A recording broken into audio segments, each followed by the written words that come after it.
Dwarf Fortress. We continue our active game with the past realm. The bolt shells. Our active save. Name the queen after me! I would, Emmy. If we had a queen. We don't have a queen. We just have a mayor, and the mayor is someone who's already been named. Loading. Oh, here we are. And see, here we are, being attacked. Let me just pop out our squad over here. Who do we even have in the team? It's not gonna let us just hover over like that. Let me go back to squads then, close that panel, check that, hit equip. So the people we've got on our team, we've got Rogue Nuggets, we've got War Void, we've got Gritty, we've got Lawless, and then we've got 2 unnamed people. One of them just a normal human, so I don't think we're going to give them any particular name. And then we've got this guy, who also not named. What I have done is just, when I've had migrant waves, is I've given them miscellaneous chat names. So you can see if I sort by chat, or by the name group. You can see here is Chat Nerd, Chat Bully, Chat Engraves, Chat Plant Picker, Chat Tanner, Chat Master Fashionista, I think is the rest of that one. This person does not have chat. They must have been from a newer migrant wave. Or Dwarf Fortress decided to delete their name, which can totally be a thing. Then we've got Chat Fish Cleaner, Country Chatkin, Chat Aloof, Chat Axer, Chatkin, Chat Socializer. There's Chat Colby Jack. Rogue Nuggets is actually a chat member. They're not included. Chat In Stitches, Chat Animal Whisperer, Chat Zoomer, Chat Hunts, Chat Skill Issue, Chat Boner, Chat Human, Chat Free Spirit, Weirdo Chat Guy, Chat Medic, Chat Scapegoat, Chat Del Toro, Chat Steoner, I typoed that one, Chat Grass Toucher, Chad, Chat Liquor. We've got, so you got the idea, we got a lot of chat over here. Stoner, yeah, I typoed it when I was typoing it, when I was naming them, and I was like, fuck it, they're Steoner now. And by the way, the Crab Knight, hello, welcome. And subject name missing, hello to you as well. So, that moment when I'm not the chat boner, oh no. But I'm pretty sure, as I'm resorting here to make sure it's all alphabetical as we scroll past our... Let me go ahead and also do this. I'm going to go over to my settings real quick and go over to the game and scroll down to here.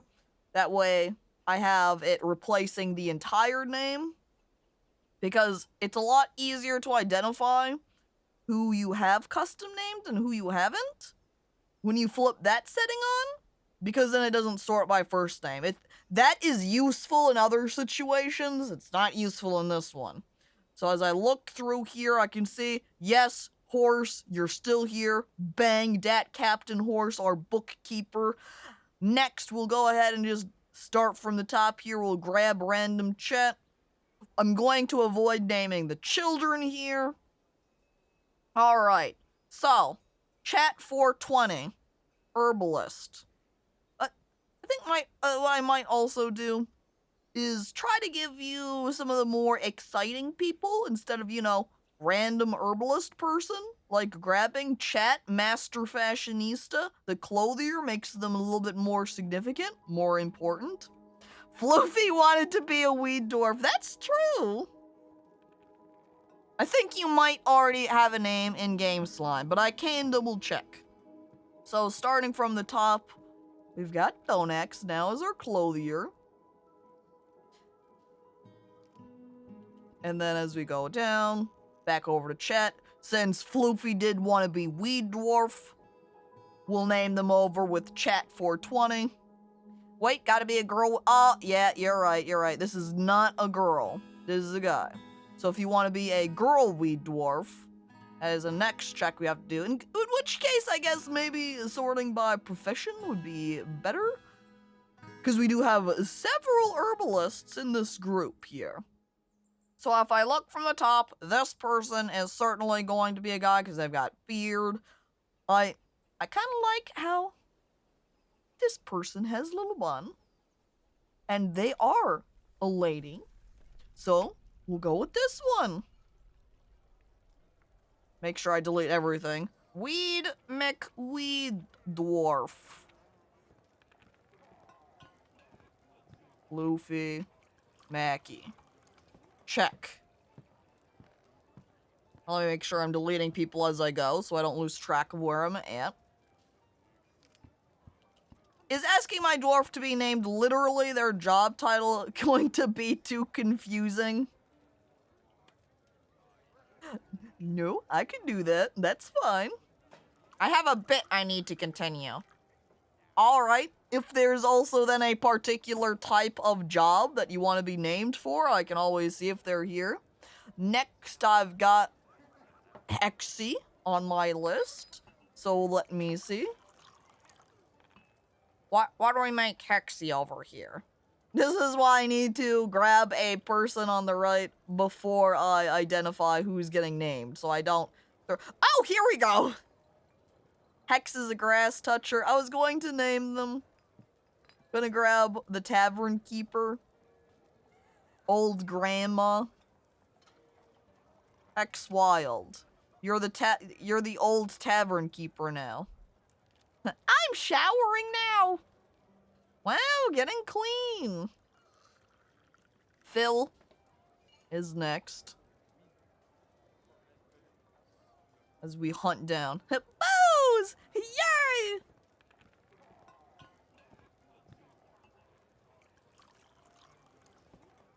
Here we go. The mechanic. Wait, all caps. Uncle Phil.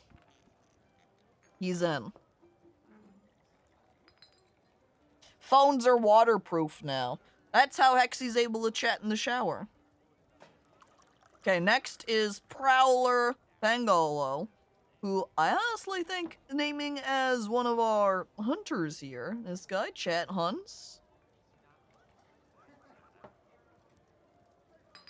Prowler Pangolo. Enter. Named. And then next, we've got Dagnardio. How about they can be the chat grass toucher, which, by the way, is a glazer. They do pottery things. Not even normal pottery things, not making the pots, but glazing them afterwards. And don't worry, Emmy, I do have you noted down to be named in. Dagnardio. Enter. Close. Next. Gooblin to be renamed because, oops. Second person to have died. Potash Maker. He just wanted to make pot food. Does that mean we should reincarnate him as herbalist? I'm making him bald, too. Is Gooblin the C-D-D-D-D? Did Shrek 2 have a title to it? I guess not. Gooblin.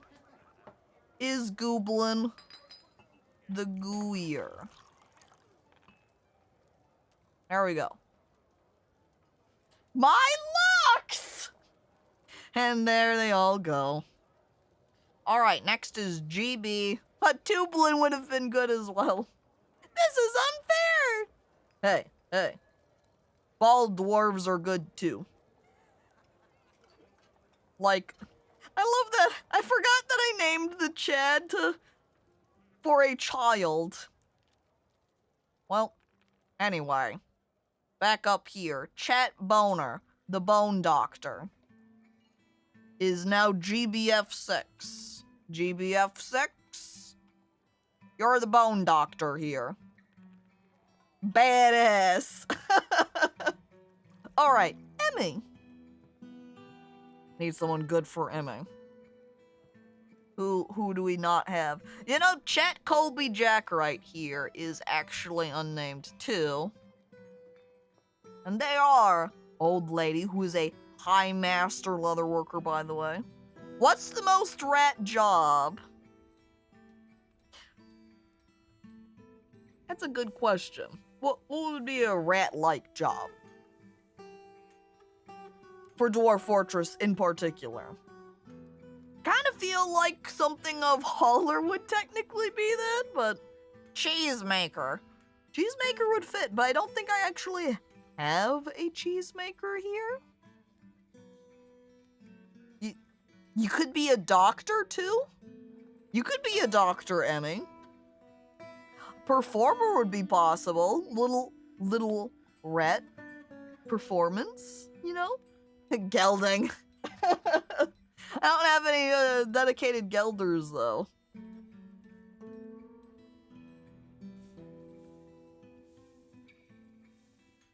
I get this sorted. Hi, dancing queen. Watch me swing. Wait. Okay, not a dancer. But I do have weirdo chat guy. If you wanted to be a human, we also have this human bard here. If you can make someone a tavern performer, which is true. I could grab someone who's unnamed, like there's Chat Skill Issue and Chat Glasser, who are both peasants over here just doing plant gathering. If I flip over to labor real quick, and I look at my haulers, you know, even as an alternative, if we go on over to our tavern, good old Heart over here, and grab that and say, hey, I'd like to add in a dedicated performer. We can see if we've got any chat people here, which you can actually again see on top, weirdo chat guy. But if Emmy also wanted to specifically be Lady Dwarf, there is the glassmaker here, who is a competent musician and an adequate dancer. And they might be a Lady Dwarf. So maybe English over here then. We'll throw them in. English. Performer. And then we just have to go rename English. English, I'm coming for you. Down here at the bottom. Performer now. Pull him up. Oh! Emmy, you also have a pet bunny. Look at that. That makes it kind of like,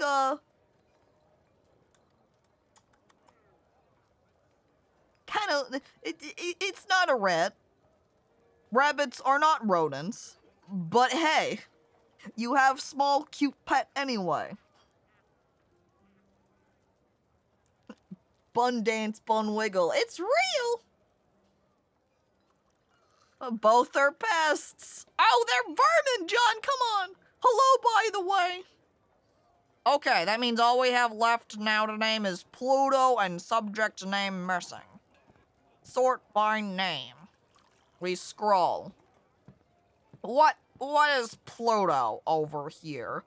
Do we make Pluto a doctor too? We've got two doctors, in fact. We've got Chat in Stitches and Chat Medic. But note how Chat in Stitches bald. They too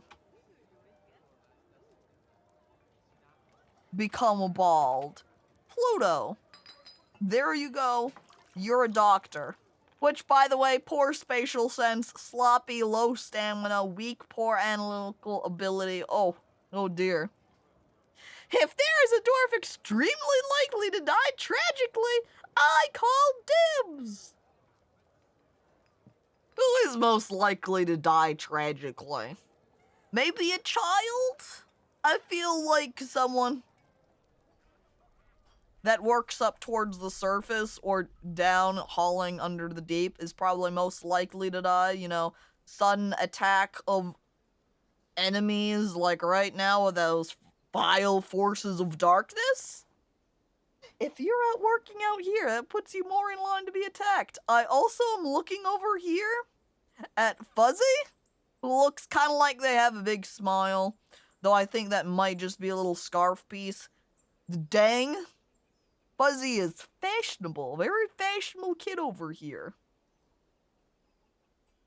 Barkeep, I'm sorry, subject name, Hexy's already the tavern keeper. They took that one.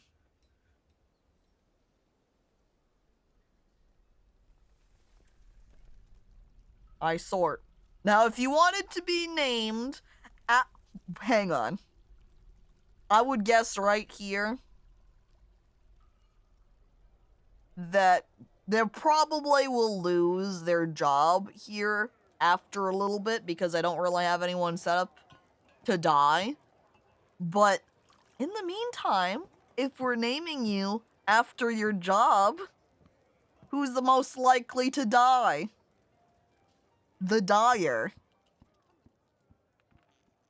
Eh? I'm also gonna go ahead and put that in subject name missing, though. Subject name missing. Because then it's a little bit easier to identify that you have been named. Dyer. Dwarf dyer. Sunglasses. Did dye this paint script? Okay. And that should cover everybody who wanted to be named. Make the entire fort tavern keepers. Who needs anything else? Everybody's working the taverns now. Whee! We've also got this elf sharing some rumors. Someone's made some iron leggings. There's our vile forces of darkness. Ava's over here creating masterpieces, which also reminds me we need to go back over to settings real quick. That way we can go over to our game. That way we can go ahead and change this back to centralize. That way we'll be able to say, hey, who the hell is Ava's? I have no idea. Go over to name, sort by name. Ava's over here is Uncle Phil is apparently making master-crafted beds. Damn, I had no idea that they were that good at beds too. And yes, Emmy, the cross is the med bay. You're correct. And also something else that I have realized when I was playing in my other game, that it seems like nobody will do healthcare unless you actually have it explicitly slapped in here. I had dwarves in my hospital for an extended period of time, untreated, uncared for, until I put that on explicitly, and then a very short time after, I saw them no longer in my medbay. So, I think you have to have them set in some way. Even if I don't explicitly check them, just having them listed going, yes, everybody does this, will let them actually start working. Medic, all caps. Anyone want to try out the Mastercraft beds? Me. Do you have doctors assigned to the hospital zone? I absolutely do, and they don't care. They don't care that they're told to doctor it up.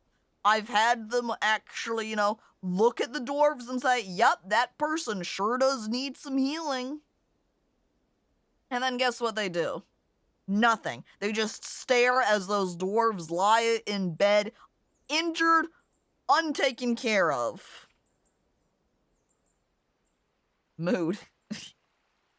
Alright, and so we redirect ourselves over to the siege as we grab our army. By army, we need 1, 2, 3, 4, 5, 6 people. At some future point in time, we will want more than 6. But I'm gonna send them over here.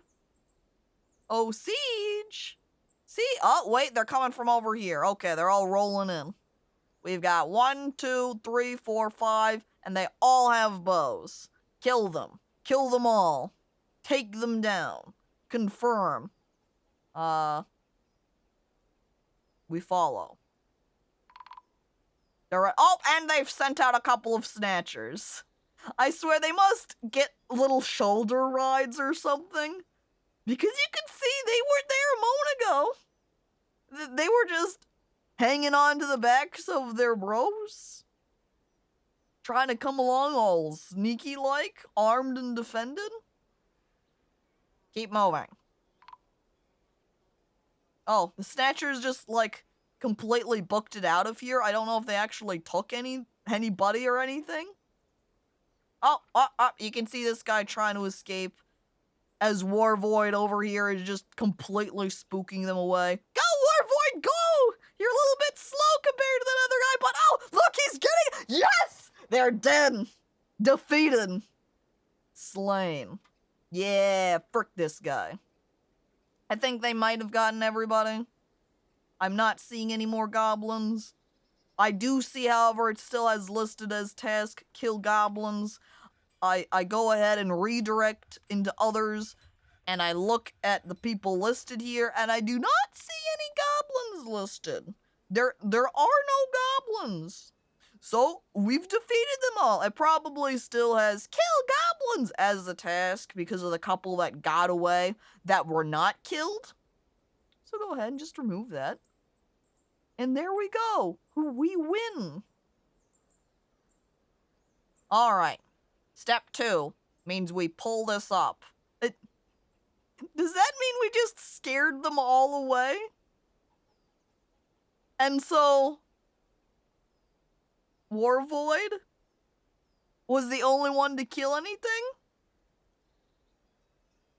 The Axe Dwarf backs the Goblin Thief in the right upper arm. Or hacks? Hacks, not backs. With his copper battle axe, bruising the muscle.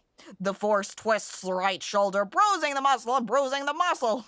Bruising the muscle twice! The Axe Dwarf attacks the Goblin Thief, but he jumps away!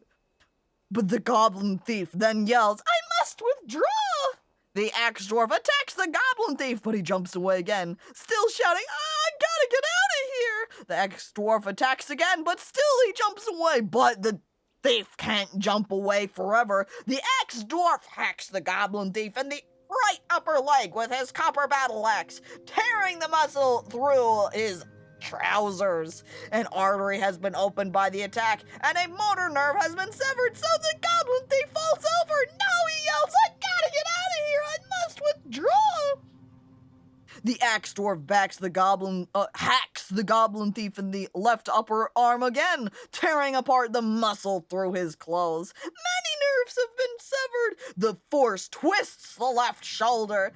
These injuries, oh, begone fear! The Goblin cries. The Axe Dwarf hacks the Goblin Thief in the upper body with his axe again. The part is cloven asunder. An artery has been opened by the attack. A tendon in the middle spine has been torn. The copper battle axe has lodged firmly in the wound. I assume at this point is dead. Dead now. What is the max population in this? In my save in particular, in my settings, I think I have it set to 150? 170? But the default, as Welly says, is 200. I think it's in here. Yes, I put my population cap at 150 and 170. You can see, population cap. You can put it all the way up to 5,000 if you so pleased. But, your game might start getting a little bit rough at that part. What happens when you reach the cap? You just won't have new people come in. If you put the cap at 5,000 and you reach that cap, I don't know how well you'd be playing at that point. But, by the way, of Mice and Men, hello and welcome. Alright, now that siege is taken care of, which, wasn't that bad. It was pretty simple. Make bed, make rock hive. I need to put out those rock hives then. We've only got the one right now. Let me go ahead and do a little bit of building. Come over here to workshops, farming, and there's the hive. We want to just use the closest material because I don't need to be specific. keep building after placement as well. We'll just go boom, boom, boom, boom, boom. I think just the 5, yes. And there we go, little party of beehives. Petition. Kubuk Craft Rind wants to move in to entertain people. Gonna look at the other, and right now as I glance over at them, everybody here kind of boring, just a couple of dwarves, couple of humans, and an elf. So, I'm gonna say no, we don't need you. We've got people entertaining already.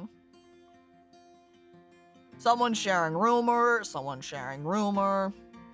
Got Bard visiting, masterpieces as always, and Brown Jasper. I do want to mine the gems. That way I can cut them and have them for money.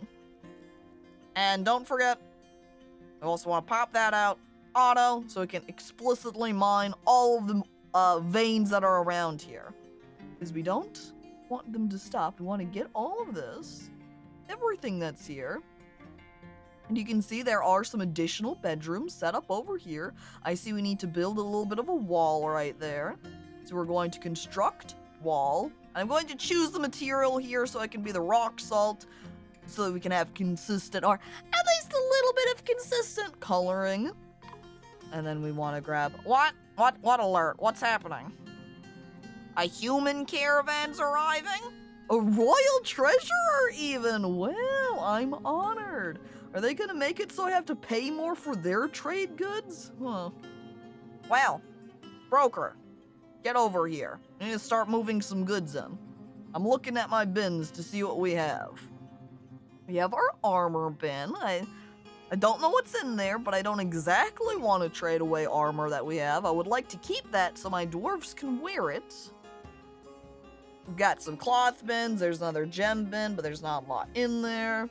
Oh, this ammo bin is worth a lot of money. If this just has some arrows in it, don't mind if I do and go ahead and just sell those off. Maybe I should just start making arrows to sell them. They seem like they sell for a pretty good bit. Did anyone die in the siege or what? No, it was just that one goblin. We killed the goblin and everybody else ran away. Literally all the goblins screamed and ran away. They did not anticipate me coming in here, walking out with my little soldier boys, and then going, oh, okay, we thought they weren't gonna be prepared. I think I'm just gonna go. That was the goblins. All right, leather bin, no. Ammo bin, see, look at that. Holy hell, 6K? Huh? What's even the point of taking gems and cutting them up if I can just make a couple of arrows and call it a day?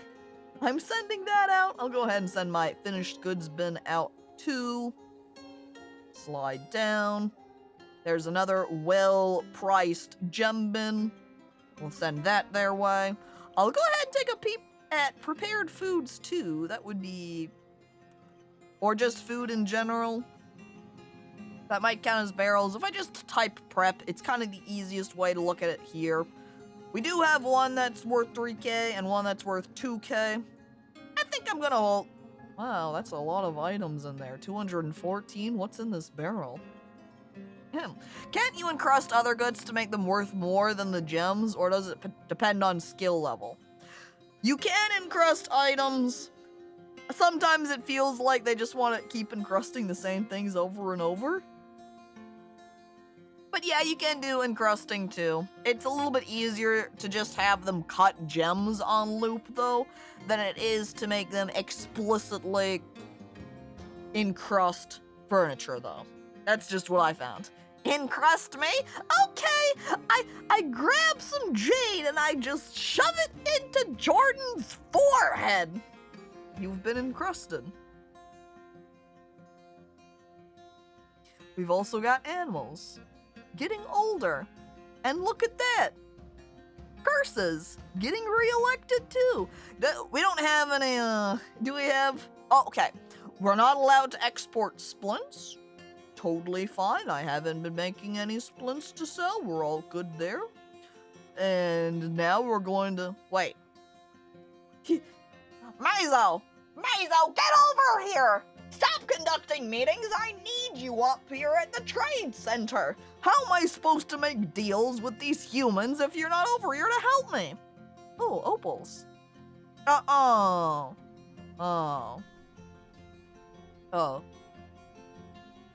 I can't. More migrants? Well, there goes our population. What was it, 91? 95, something? Now we're at 104. Now we're gonna have to do a little bit of browsing at who just came in here. We've got too many people. We got too many people. And here's diplomacy. The broker, Mazo, meets with the human royal treasurer. The treasurer says, on behalf of the Merchants Guild, let me extend greetings to your people. There is much to discuss. Okay, what do you want to tell me? Oh, just various information about civilization over in the world info, but also make requests for next year's caravan. But they'll charge more for these items. Well, top pieces I like to plan for. Honestly, just getting a bunch of plants. Tons of plants everywhere. Since these guys are humans and not dwarves, we can't ask for any plump mushrooms on. There's no plump helmets for us. Encrusting isn't limited to gems. There's other things to upgrade items with. That is true. You can take stones and polish them. You can take shells and encrust with those too. The humans are setting a trade agreement? That's odd. Yeah, I think it's because they have a treasurer. The treasurer came over. I guess they came and they met with our broker, Mazo here. And we're able to have trade agreements as a result. I guess the human civilization we're near is just advanced enough for that. Oh wow, do we need to ask for some gold mugs for next time? Hey, bring me in a couple of fancy goblets, please. Is the dwarf civ liaison just a human? No. Because you can see we're up here in early summer. And the dwarf ones always come at the start of winter, start of autumn, whatever. So it's the wrong time of the year for the dwarves to be coming. So it ain't them. The dwarves will still come along. Metal bars, small. And actually, now that I think about it, I think on my own save file, I haven't been having this screen for making requests. I don't think I've been getting this. I've just been having them show up and be like, hey, guess who? I wonder if they need this specific role in their civilization for it to work. Native gold ore would be made of raw gold ore, not smelted bars. Still fancy. What do we need? Do we want anything? Do we say that we want a couple of fancy Oh, I know. Since this is a human civilization, where's their weapons group? Weaponry? Hello? I want weapons, and I want whips. Check. We could also ask for some other weapons that we can't make here at base, like two-handed swords. Ooh. We could give them some scimitars. We're gonna have to make sure we have a lot of ammo made up for trading in order to afford all this stuff when they come back. See, we can get some halberds. I don't think we can make those either. We can make warhammers. We can't make battle axes. We'll ask for that too. Depending on the size of your dwarves and their strength, they can equip some larger items. Well, we're gonna find someone who can. We're gonna get these big weapons, and we're gonna find a dwarf who's extra buff, and we're gonna shove that weapon into their hand. We're gonna give them the huge axe and say, it's you. You've got the power. Battle axe is the standard axe, is it? Oh. Well, that's not as fun. Where's my great... There it is. Thank you, Welly. We've got the great axe instead. Wood cutting axes are also the battle axes. Got it. It's because it doesn't group them in that little weapon section form. Or maybe I haven't really explicitly looked for that, so I didn't realize, but there we go. We got it covered. But I don't think I want to check every option in these little subgroups, so both a tool and a weapon, like picks. I like the idea of then also asking for some body wear, leg wear, and just saying, hey, can you also bring us some underpaints? Can we get some thongs brought over here too? But I don't think thongs are listed. We can't ask for some hot human thongs. Huh. Human items come oversized, so none of it is wearable? Really? I had no idea that was a thing too. Huh. But okay, I think we're good there. Done. We've asked for weaponry. Feel free to go over the documents. I look and I nod. Thank you, human. And so next year, they're gonna want armor. Okay. Keep that in mind. Mental note, chat. Armor for next year. Alright. I note it down over here. Armor. And next year is for year 104. Early summer. Check. Done. And if you have humans, they would need custom clothing. Well, they come pre-armed. It's fine.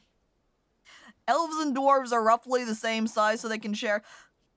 Something about saying that in the texture pack, saying that elves are close to the dwarves is kind of goofy. They are clearly not the same proportion, just because the elves might be small too. You kind of need the same sort of proportioning too. The elves look very slim. But see, here you go. Royal Treasurer. This is the guy who just talked to me. They must need this NPC, and if they have them at their civilization, lets them make trade agreements with you. So that's cool. There we go. All right. Back to trading, please. I'm here. We trade now. See, oh, look at the price on these. And even more glorious is that they're not a bunch of elves, so we can trade away our wood bolts, our pear bolts, all of our bolts. They can go. And then, again, we just make more. Like, look at this fucking willow bolt. It's just one, and they're worth 1K. Imagine what iron arrows would sell for. Silver arrows. Oh, man. It looks like this ammo bin is only bolts here. So we're just gonna sell the entire crate. I think it's a stack of 25 each. That's also accurate. It's true. 25 bolts. So one wood makes 25. We've also got some bracelets in here. Is this bin only bracelets? I'm checking real quick, scrolling. All right, it is. So we can go ahead and grab, again, our entire crate and put on the counter. And it's so heavy. We're overweight with them right now. I'm also going to stop before we continue trading so we can look at our cage. It looks like they have only brought animals for us, which may have been because last year I said just bring me animals. So the reason they didn't bring a bunch of stuff isn't because they didn't bring a wagon. Or technically kind of is, because I said, hey, can you bring me a bunch of animals next year? That as a result, they didn't bring me a bunch of stuff. I'm assuming the caravans are bugged. I'm going to answer yes, but more because I constantly have been having my caravans show up and leave, and both their stuff and my stuff stuck in the trade depot. Yeah, they could only carry those animals on the back creatures since there was no wagon, and these are all cages, so they are heavy as hell. Next year is probably going to be the same case, wherein all they bring me is a bunch of weapons because they're all heavy. Well, we're gonna get a blue jay, guinea hen, blue jay, gander, turkey hen, guinea hen, blue hen, turkey hen, blue hen, A blue peahen, blue jay, blue peahen, gander, turkey hen. Again, all the same type of animals is because last year I said, bring me these ones! And so they did. I think I may have heard that the more you trade with them, the more they're willing to bring next time, and it may increase the amount of wagons they bring. That's definitely what happened to Wally when he finally had a wagon come along, and he grabbed his singular bowl of roast and put it on the table for them. They all freaked out, traded absolutely everything they had for it, and then the following year they brought in 3 wagons. But you do need a path, which I do not have set up. So, well, I'm going to trade away all of our bracelets. That's really the only crate we need to give them because of cost comparison over here.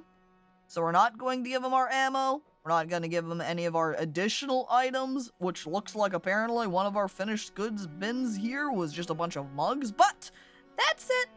I trade. Sass seems very happy about the trading because they made huge profits off of it.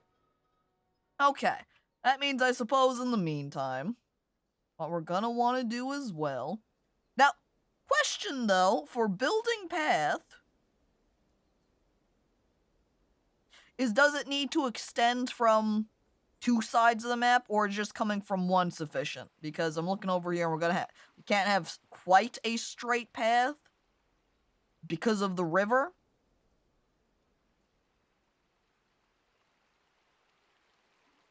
Legacy Dwarf Fortress would tell you when your depot wasn't able to be accessed. Yeah, I don't know why they changed it. One side is fine, probably. I'll stick it over here, but we're gonna need to also...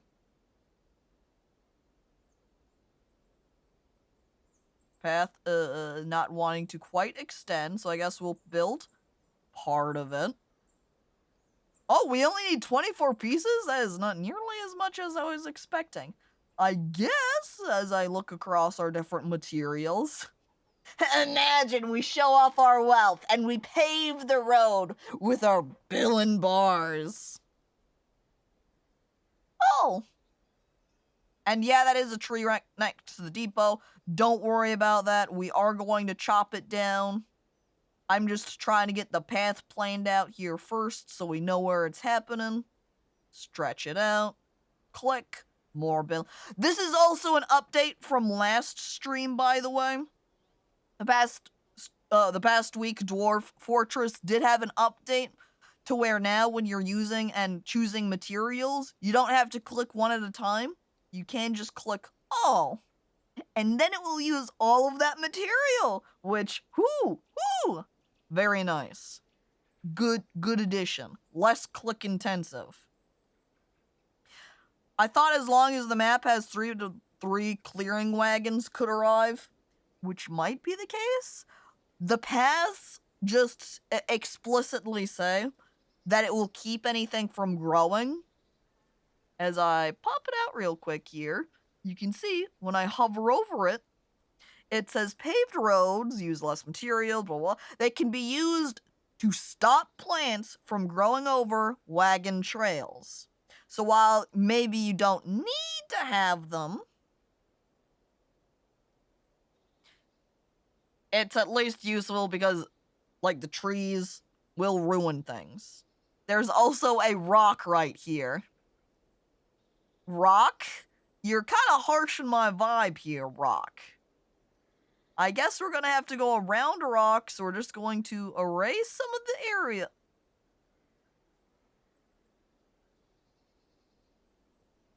Right.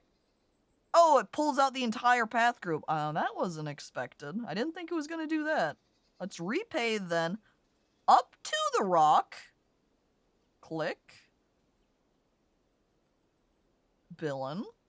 Check. Which is going to cost me extra materials, really. Because of the order I'm going in, but... And close. And then again. Chop tree. Chop tree. And then we'll just sneak our path around right here. So we'll just have to give him a minute to chop tree. The rock can be removed. It can? How to remove rock? What do you do for rock to tell it to go away? Smooth? Oh.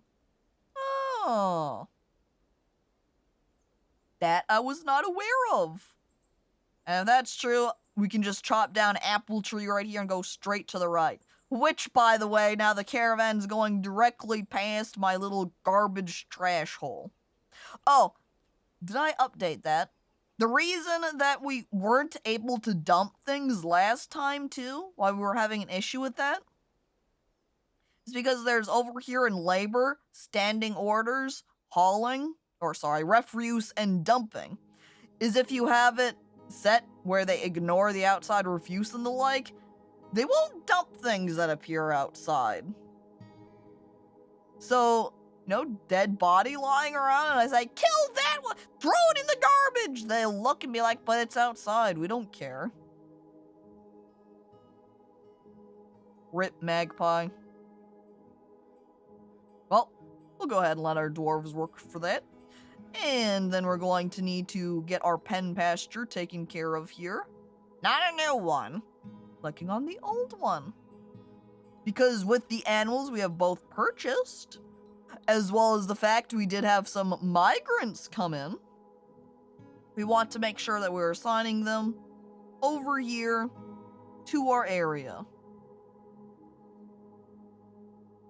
And by the way, I am going to gild a whole lot of our dogs over here, because let me tell you, the dogs are actually kind of annoying. I thought dogs would be a good time, have an army of war dogs, but what do? Harass everything! Dogs, please, you have to stop. Dogs, where are you? We'll name sort them. Stray puppy. Gild, gild, gild. Gild, gild, gild, gild. Mule foal. Skip them. Do not gild. Llama? Also safe. Dogs. Gild, gild, gild. Cavy boar? You're okay, little guy. We'll keep you as is. And there's a buck rabbit. They're okay. Alpaca, you're fine. This dog up here.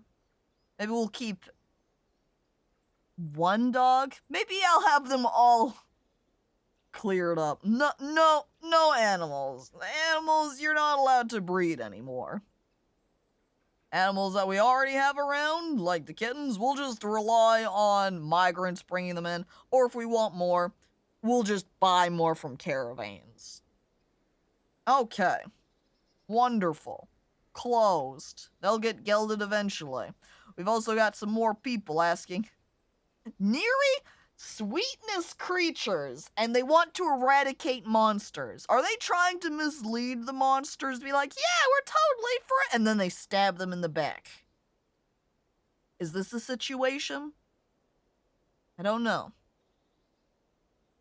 I also wish for this stream save we did actually adjust some of the world settings to increase savagery so we would get some interesting creatures coming in. I almost ponder if maybe I should start setting up a secondary save file to stream with and just follow a similar format here. Name everybody after who already is named in this save file and then go from there. And we could get some more... Ooh, are they fighting each other? The hunting dog attacks the leather worker? Dog, why are you attacking the leather worker? That's not very nice of you. What the heck? Probably because they're being gelded, huh? That's probably what's happening. They don't want to get snipped! Tough on them, huh? We've got more fighting over here. You can see the cats fighting with the animal trainer again. My balls! Snip. Falls to the floor with a thud. It works like that, right? As I'm looking across. Had those migrants arrived. Mayor, we know, got re-elected. Iron caps being made. They'll never catch the hog! Shrek, did we name you? We named you, right? Oh no, I forget. I have first names sorted first right now. Somewhere, Shrek answers as I'm swimming through our legion of 104 population.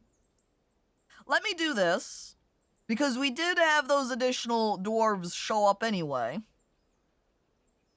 So we do want to weed through them so we can identify what's happening there. So we do want to have it replace all. Done. Back to the game. I think I gather plants or some shit. Well, since we can check real quick now, since we've got it sorted, where we'll be able to find you, Shrek? You are an herbalist. Right now you're constructing a building, though. Okay. Well, look at all the new people here. Oh, pump operator. Wow. They're all about operating pumps. Yeehaw, they say. Accomplished animal caretaker, novice animal dissector, novice leather worker. You got any... Look at that, even skilled persuader, liar, comedian? Do I need more animal caretaker people? I don't know. Do I have people explicitly set for animal care? I see that we've got animal training over here, which all they do is train, apparently. Pump this! Stop, you'll make them blush.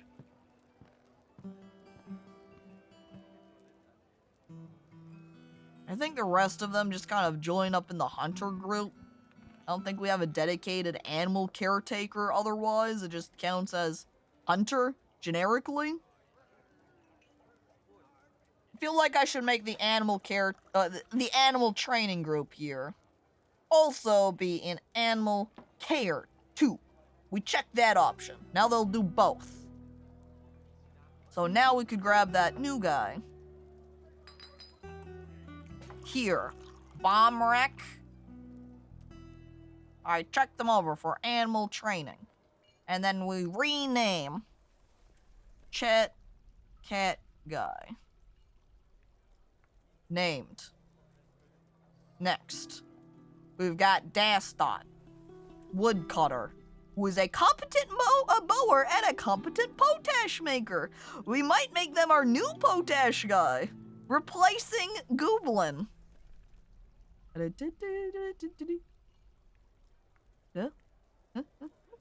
As I try to find where all of our crafting is taking place at. Is it all just here? Is my ashery around in this left area? It looks like it. Is that it? That is it. Potash!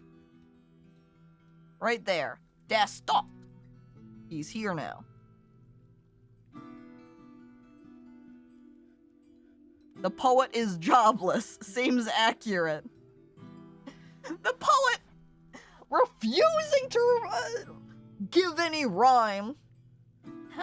I have exclusivity, they say, as they cross their arms, turning their heads up. I don't read to just anybody, you know. Desktop. Check. Renamed. Chet. Pot. Pot. Maker. They felt euphoric due to inebriation, by the way. Resort. Woodcutter. Name them. High Master. Woodcutter. See? So many of the migrants in this civilization that come in here with extremely good skills. I don't know what's happening in this civilization, who's living around them. They're just so advanced, practicing every skill. Or is it because they're all old as heck, so they have had a ton of time to hone their skills? Someone was also performing in here that was extremely unimpressive, so she wasn't feeling anything after watching him, but somebody else was doing better. They're feeling a little bit of admiration towards them. Okay, we name them Chet Wood? I know they can do bow or two, but I guess we'll just call them Wood. Chat Wood. Oh! can even enjoy some dwarf music while we name. How lovely. Next, this person is a peasant, no skills, nothing at all, no combat. They do have some social skills, a little bit of music reading, but we're going to make them do hauling and orderly work then.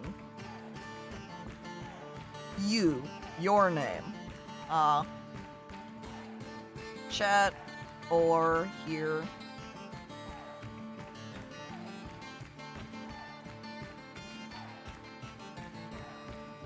Talented stonecrafter.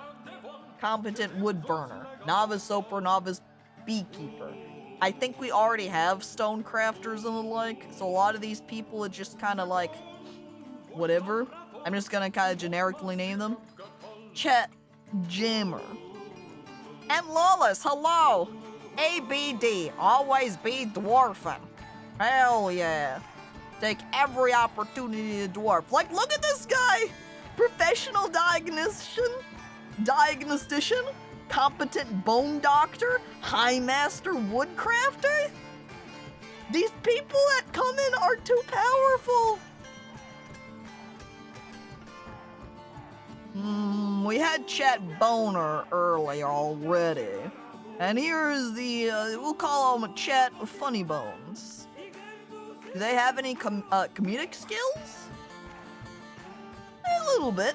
We should also be checking combat skills so we can throw anybody in to be a dedicated barracks person, you know, in the military and all.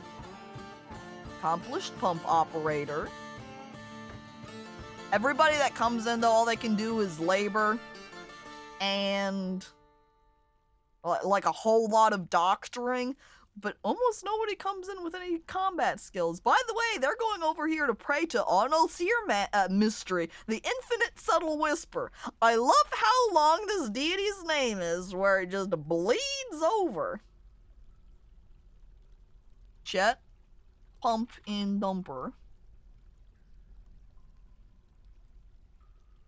Next, Meng. I do not want to change the bower one. They're only a novice bower too. No combat skills either. Maybe we'll throw them into our combat legions anyway and just let them build up skills over time. Because if this is all they have, it's kind of a case of, why not? Do they have any natural muscles though? I see they are tough. They're a little bit clumsy though, but hey. I'm going to go ahead and throw them in to combat. Chat. Weapons. Friend. No cap though. No capitalization. Check. Wait. That button to add them. Position 7. As I hunt them down through all of the people listed here. They're somewhere in here. Look for the all caps. Where's the all caps? But not. Oh! There they are. Chat weapons friend. They're in now. Alright, who's next? Also, I think the reason we're not hearing any music is I think that I turned it off. Or there just isn't any music playing right now. I thought I might have turned it off when I was listening to something off stream. But I guess I didn't, and there's just not any music right now.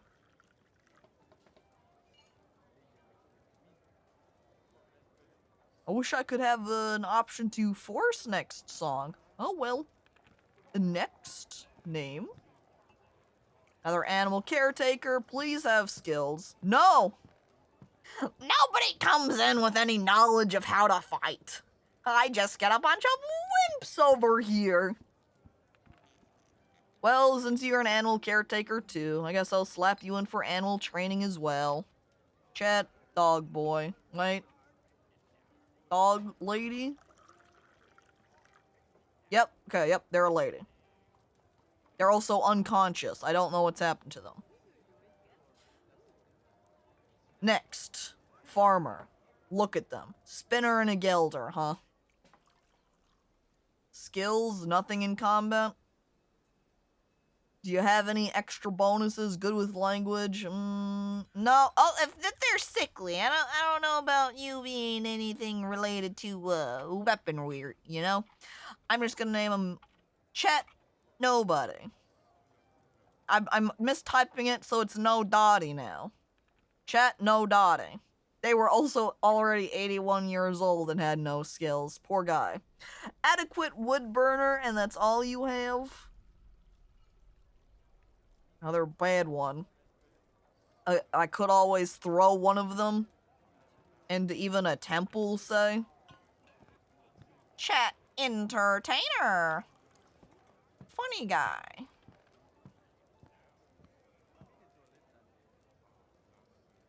As I look around, see, this one doesn't have any performers. We'll throw them in there. Where's my chat funny guy? In parentheses. Maybe I should just type them out so they have a really long name so they're easier to find that way too. I think I scrolled past them. There they are. Chat entertainer funny guy. They're in. They're in that temple now too. Next name. We've only got 4 dwarves left. We're almost done! Talented weaver, skilled leather worker. They have combat! That means they're going into the military group. Chat macer. Because they're a mace dwarf over here. Funny guy. Me. Real.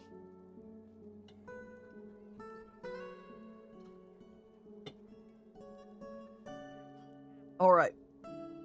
So we want to throw them then in the squad. Chet Macer. They're in here somewhere. I wish I knew how these people were sorted.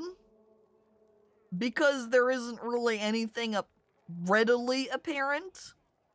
So I'm stuck just scrolling up and down many times until I figure out where the heck they are, because it doesn't put the relevant skills up on top. They're just buried in. It doesn't seem to be like it's sorted by their name at all. It doesn't really appear to be job sorted either, but it maybe is, but it's hard to tell. I don't really know. There's even some hidden stat that it sorts by. Skills. No combat. Chat. Who? And then herbalist here. We're almost done. Oh, they have a dog. This person's a grandmaster herbalist? Well, I guess I'll just go ahead then and set them to go out and take care of plant labor. Oh, they already plant. They must have been here from an early migrant wave, and I just didn't name them. Chant flower. Last one. Axe dwarf. Individual combat skill work is what they're doing. They must be in the military then. As I look over here, yes, they are in squad. Check. Big axe. Wait. Big axe. And little quotation marks. Brian. There we go. And that is everybody named now. Perfect. Next, I'm going to go ahead and review these bedrooms, because there are many that are shaped, smoothed, ready, but we need to have beds in them. So as I grab a bed, and we just start sticking beds in these rooms. We're going to need a lot of bedrooms now, though, because I look up at my 104 population. Aha! Diplomacy! Nothing? Oh. Never mind, I was lied to. I don't know why that happens sometimes, where I'll get a diplomacy button that comes up, and I'll click it, but then nothing happens. I have a bunch of people asking if they can come live here. Do we want anybody, though? It looks like... Oh, King Snake! I forgot about them! I remember when they showed up previously, when we also had seen some rattlesnakes. I would love a king snake to stay here. It'll be like real life soon. We can see that they're doing a whole lot of gossiping, making a ton of masterpieces. Huh? Uh-oh. The human crossbowman, Ekro Midongo Dan, was spotted sneaking around. You will not stand between me and Skunk Jaw, the diversion of channels! He screams, pulling out his crossbow, ready to fight for it. Ekro Midongo Dan. Ekro, where are you? I look for him in the list. Hostile. There they are. Dongo Dan. Camera. Locked in. Closed. Enhanced. Squad. Checked. Kill order. Initiated. Person. Selected. Confirmed. We watch. They're coming in. Dun, dun, dun, dun, dun, dun. Oh no! Look as the child runs by! But the army gets them, and then they're dead. And that's it. That's the end of their story. Well, I guess we are going to stop them from getting Skunk Jaw, the diversion of channels, aren't they? Time for a brawl. They usually come in groups. These guys, do they? I don't think I've ever had them come in groups before, but I guess I also haven't been near very many big civilizations that like to rob me. Maybe the trick is, Welly, is that they just always come in groups to rob you. I'm going to unlock those goods that were dropped on the ground. Maybe I should also roll over here to that other guy we killed, who I think also dropped some loot. Yeah, see, there's a shoe and some other items. Grab those. They just hate Willy! Oh. Oh. Sad. Oftentimes, I have a few people that sneak into the tavern first, then when turning hostile, they fight there. Oh, that's interesting. Yeah, I haven't had that happen at all. I remember having 2 kobold thieves at once from time to time. Also, baby snatchers. Yeah, I feel most of the time when I've had baby snatchers show up, that they come in groups too. I'm also going to set this stockpile here to accept unusable armor. Really doesn't matter anything else, settings-wise. As long as it's not usable. Go ahead and dump all the garbage, useless armor bits in here, please. We don't want them. We want them out. We want them gone. And you gotta go now, Dag? You gotta go feed your friends' cats? Oh. Alright, Dag. Thanks for stopping on by. What else? We've got people getting jobs. Autumn's here. Fighting again. I saw that the dog died. Whoops, that sucks. That person that was sneaking around we kill. I missed that one. More jobs, more jobs. Merchants leaving. People visiting. Things being made. Check, check, check, check, check. Alert. Done. Petitions. Deny everybody. Everyone has been denied. I also think I will increase my drink load a little bit here as we go over here to look at our workload. If the amount of drinks is less than 600, then go ahead and make some. We back out. And we make those changes for all of our options. Change that to 600 too. And then there was just that mead group, which we're not able to make any mead right now because we have to start grinding down our wax honeycombs and the like. We also can go ahead and extend the rest of our path real quick. So let me go ahead and just get that covered. Making sure that we place the material so we can use the specific one that we want. The bill and bars. And bars here. And I just extend from there? Nope. We have to do the little tiny spot first, and then we can finish it off. And there, yeah, right. Wait, not yet. I want to chop down that tree first. Oh, I can just make one consistent path. Meat on D's. Thank you, Lawless. Comedy. Meat is such a work-intensive industry, but it gives an extra little option to work on, so why not, you know? Unless you go, that's too much, and you abandon ship. I would like to have a huge meat industry at some point. I think it would be a fun way to go. That's my one joke! Not true! Not true, Lawless. You made a different joke earlier. Therefore, multiple jokes. Okay, now, something else that we want to do. You see this mess of all of this stone that's all over the place? We want to clean that up. We're going to go ahead and dive back down underground here so we can hit up our crafting area. And we're going to shrink our stockpile right here. Or a little... Huh?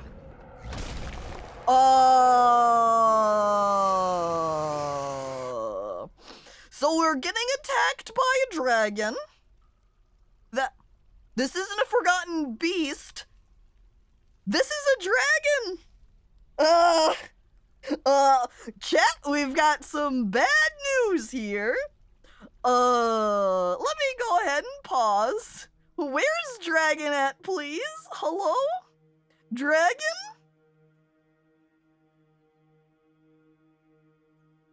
Let me go ahead and look at others instead. It's cause you made the expensive route. The dragon sees the path and is like, oh, don't mind if I do, as he enters in. He's agile, tough, strong, talented on everything, huh? He's probably just passing through, right? Use closest material. Kid, if you don't get in here, you're going to be trapped out there. Bye! I seal off the sides. Oh no! It's on fire! He's just soaring through! Hang on, let me go ahead and give us a lock on this here dragon. Locked on, camera focused. He doesn't feel anything while in conflict. He doesn't feel anything after experiencing trauma either. Look, I'm locked. Is that wood? Okay, let me do a step 2 right here. Okay, these guys are stuck out there. They've locked themselves in. Well, it was nice knowing you, resident bed warmer. And this is just a wee chat lass, so I'm not concerned about them. They were, they were our expert carpenter. Or were they? Because we could have had several. Oh well, not my problem now. I'm not rescuing them. I have 103 dwarves. I'm okay. I'm okay with losing some. Now, since they used wood to build those outside little walls, I'm going to go ahead and choose a different material here. You know, one that's a little bit more fire safe, like jet probably is, right? I use jet. Now, if they could please come up here and get those built, that would be lovely. Whoops! As outside is now just a wasteland. Oh, uh-oh. Oofyton's stuck outside now, too. As just the entire world out here, all fire. It's fire everywhere. Jordan, no! Let me go ahead and give a little look here, because Jordan was kept. Stray kitten. Animals. There's Jordan the kitty. Yup. They're outside here.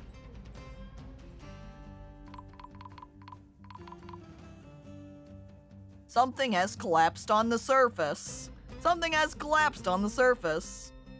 And Dr. Stu, hello. Sometimes people are too late to join the surviving party. Yeah. We're also going to have to rebuy all of our animals now because they're all dead. No more milk for us. At least we have part of our farm inside here. I wonder if the dragon's going to blaze up out here too. Yep. Stray blue peahen found Melton. A masterwork of Mgulito has been lost. RIP masterwork. I don't know where it was, but it's not here anymore.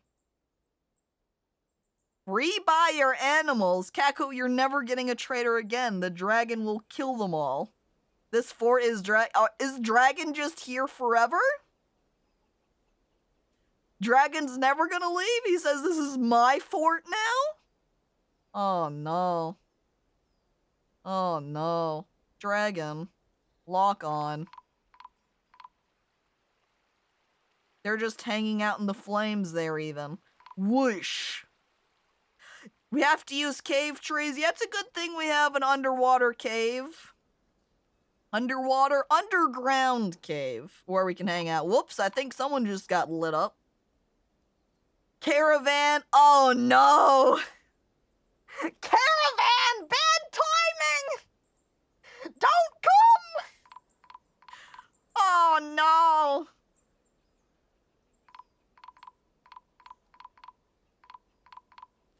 Well, we've only got the stray blue peahen that's melted so far, though. Or at least that's the only one we know about. A lot of things collapsing, though. Hey, look! Chat Pumpin' Dumper revealed the presence of Skunkjaw. Stray Gander has been stung by a bumblebee. Well, that's a shame. Dragon's out here raising the ground, and they're getting stung. Also complaining, Melody of 10, unhappy that there's 2 iron bars that I can't get to. Warvoid, hello, welcome. You're here in time for the dragon attack. Uh-oh. Oh. Uh-oh. Ooh, they really got raised. Just a whoo. Ow.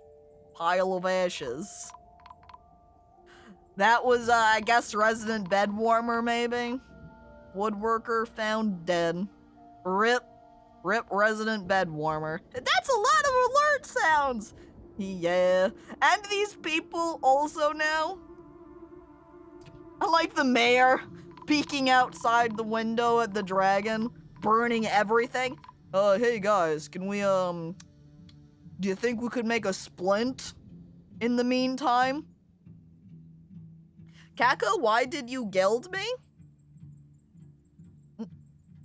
Because I can't have a bunch of kittens running around. And, well, you would be the result into a lot more of them. Well, rip these animals, also being found dead. Dead and melted. There goes another dog. Lots of collapses. Many collapses, collapsing pieces. Really, it's all the trees falling down here.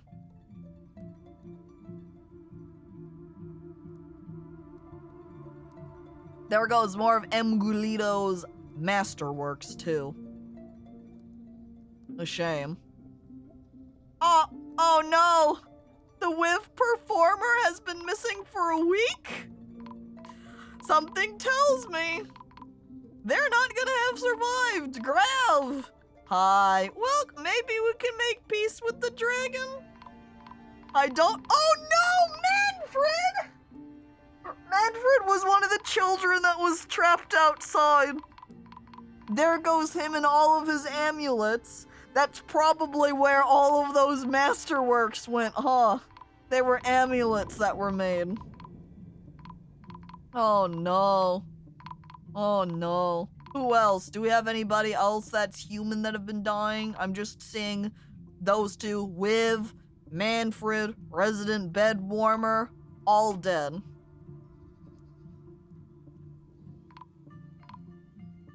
Looks like Geeky Meerkat is also out here. So, also, you know what I just realized? The roof's open here.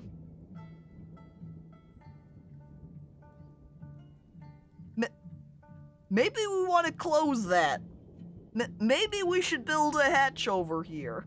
Or, really at this point, is there a reason to do anything? Like, do we even continue with this save? Because if the dragon is just literally going to be here forever, that's a lot. That's it. Unless you can kill it, which, I don't know. You know?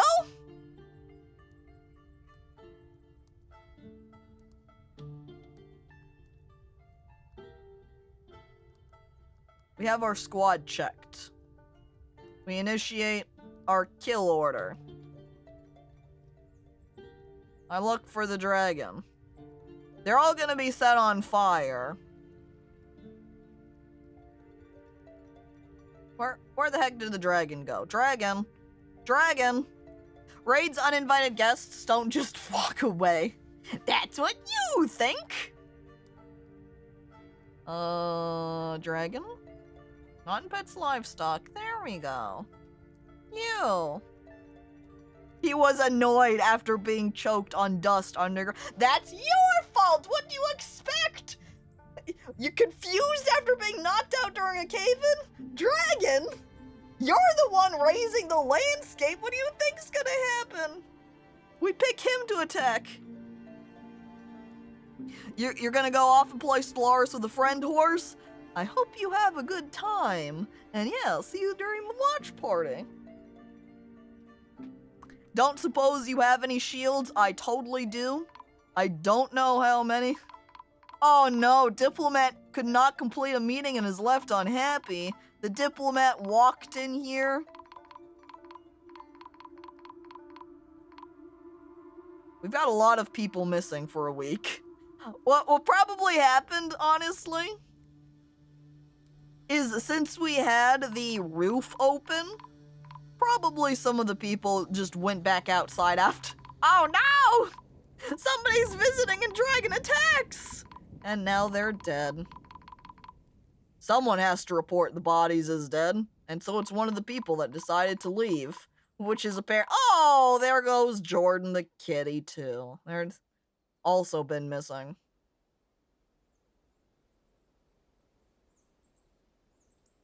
Did our squad go out here to fight? Are they gearing themselves up first? Did he just dive into the water? Is the dragon gonna drown? Nope, dragon got out. Dragon left underwater. Let me re-lock on. I started scrolling, so it changed. Oh no, Barn Owl! Barn Owl, get out of here! It's not safe! Is the squad even alive? There has to be some, because we can see that there's a squad leader shown right here. So, and since everyone's shown right, well, I guess if they haven't been found identified, they could all be dead too, that's true.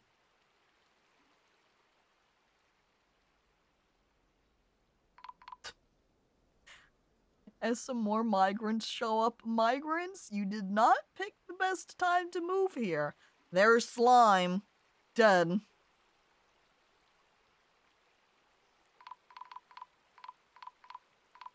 I think there might be some people down here because here's Stringbone's trying to make soap, but not doing a good job. Hey guys, I heard this place had cool Whoosh! Ashes. Yeah, I don't know if any. I think the people might have walked out and just got lit up. It's also, again, maybe they're not trying to walk through the roof to get out. I don't really know. I guess what we can try to do here is knock out the walls. You know, we'll go ahead and have them say, guys, group up right here for me. And then we can find out more easily. Are they around and just aren't able to route? Because, yep, here they come. So, I'm going to need somebody to knock down these walls for me. Can you come take care of this? That's 2. 1, 2. I'll put it even at priority 1. Who died? There's actually a lot of people who didn't die, but there's many people who did. Okay. By the way, knock down those walls and instantly some people just look at that. Chat Bully says, I'm going out! Yay! And they're...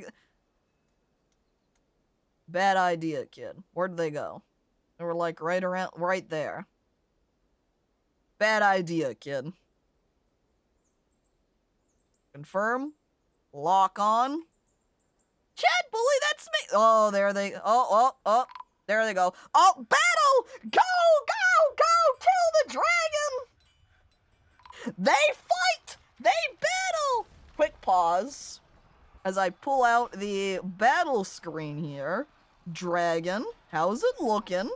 Performer looks surprised by the ferocity of the dragon's onslaught. You're surprised, performer?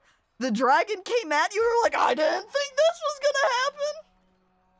Chat Zoomer Dwarven child has been found dead. Oh. But a tendon in the skull has been bruised.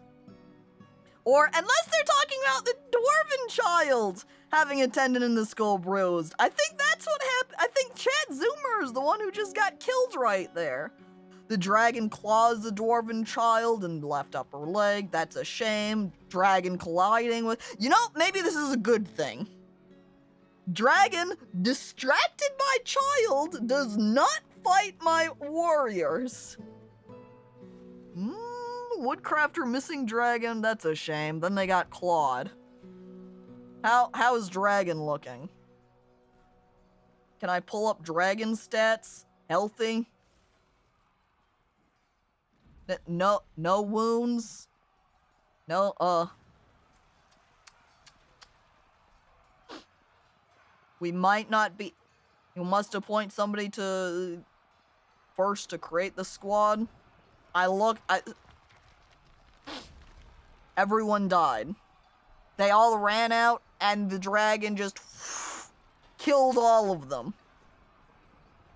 I think maybe the only option would really have been to say, hey, it's time to abandon the base and just grab a group of my dwarves and send them out packing.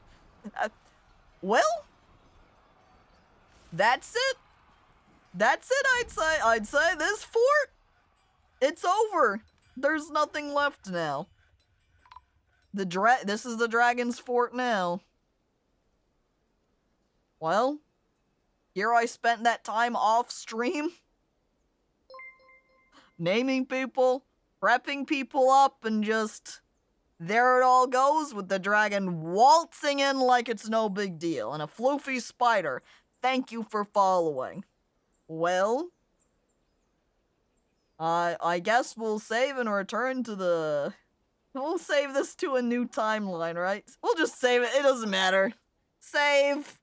New file time. And so we find the fun in Dwarf Fortress! We did it! Yahoo! Yay! Now make a new adventure in adventure mode and come reclaim the fort. Oh. Well. Alright, that means I'm gonna have to reset up our Q command rather than just exclamation point join. Because now we actually have a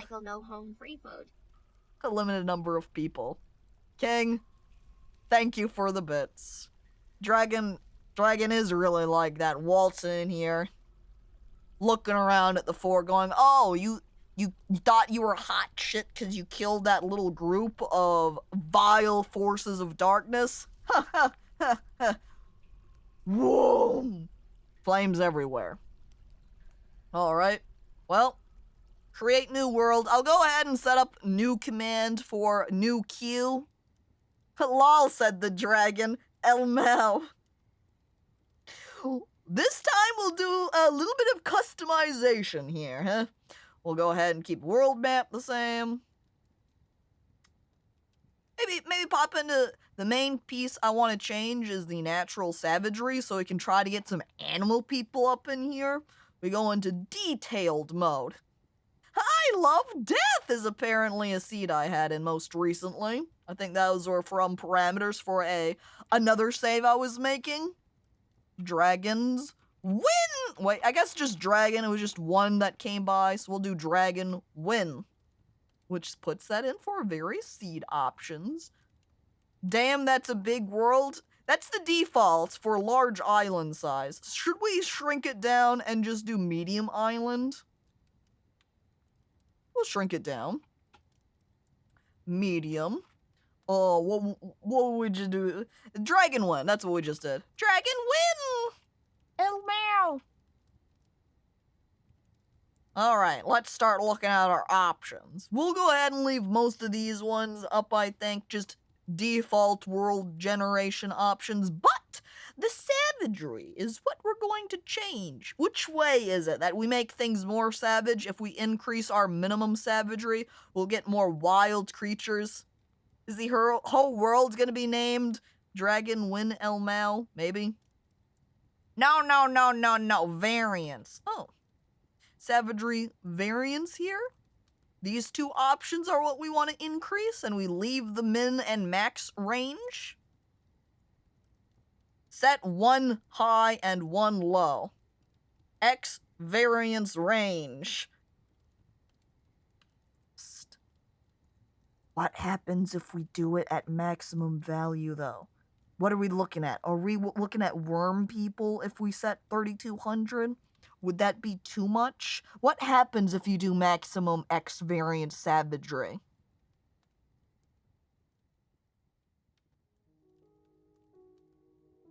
Wormy! It'd be really checkerboardy. You can try it. Has anyone in chat tried it before? Should we go for it? Should we do it? Should we get some nods in chat to say, yeah! Let's do maximum variance. Sure.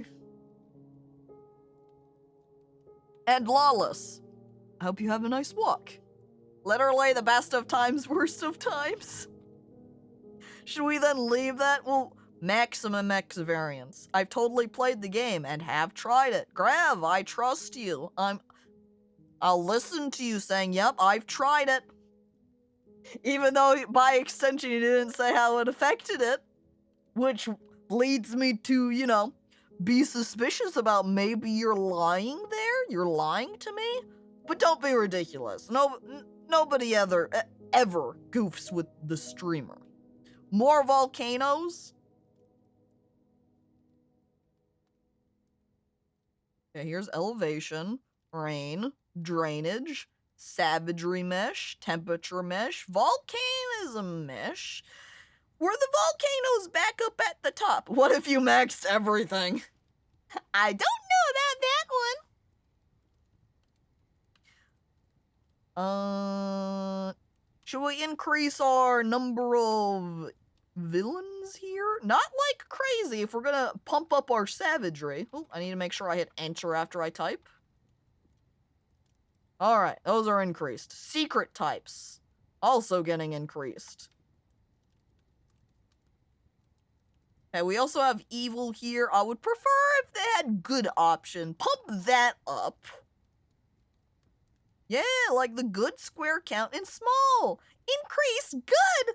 I love good. Give me good all over the place. I don't know if this is a 5. Evil can stay where it's at, though. Evil, get out. Missed the volcano. Did I? Or unless you were referring to those volcano meshes. Wait, I see. Minimum volcano number. Where's maximum volcano number? Desired count settings may end up causing rejections. If they do, we can just modify. 200 is max. Alright, well, I guess we just really want to increase our minimum. What should we put minimum at? 20? Put volcanoes all over the place, and then we could start worrying about making some magma for 200. Why fewer volcano when we could have more? Where's our volcano option? Volcano number. 21. Enter. Minimum 200 volcanoes. Cavern layer stuff, magma layer stuff. Is there anything else we want to change? There's cave size. Initial unmarked options to show tunnels, civilizations, high number savagery squares, low number. Anything else that would make this save file potentially more exciting? Is there anything else that we want to modify? Or are we good with this set?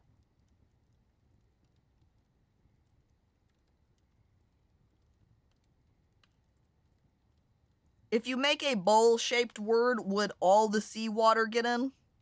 Good question. Have to see if it rejects first. Fair. Alright. I'm going to go ahead and save that then. So if we do need to change anything, we don't have to reset things. Make sure you check the dwarfs or bunnies checkbox. Nah. We create our world! Click. Now we just have to wait. Alright, and while that's going, I'm gonna go ahead and pull up Nightbot over here. Nope, not Nightbot. Stream elements. That's right, because we want to set up our queue. I wanna be a dwarf. Enter. Queue start. There you go. We've got queue set up now.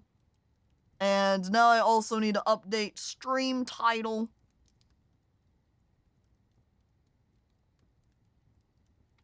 Queue join. To enter name list. And done.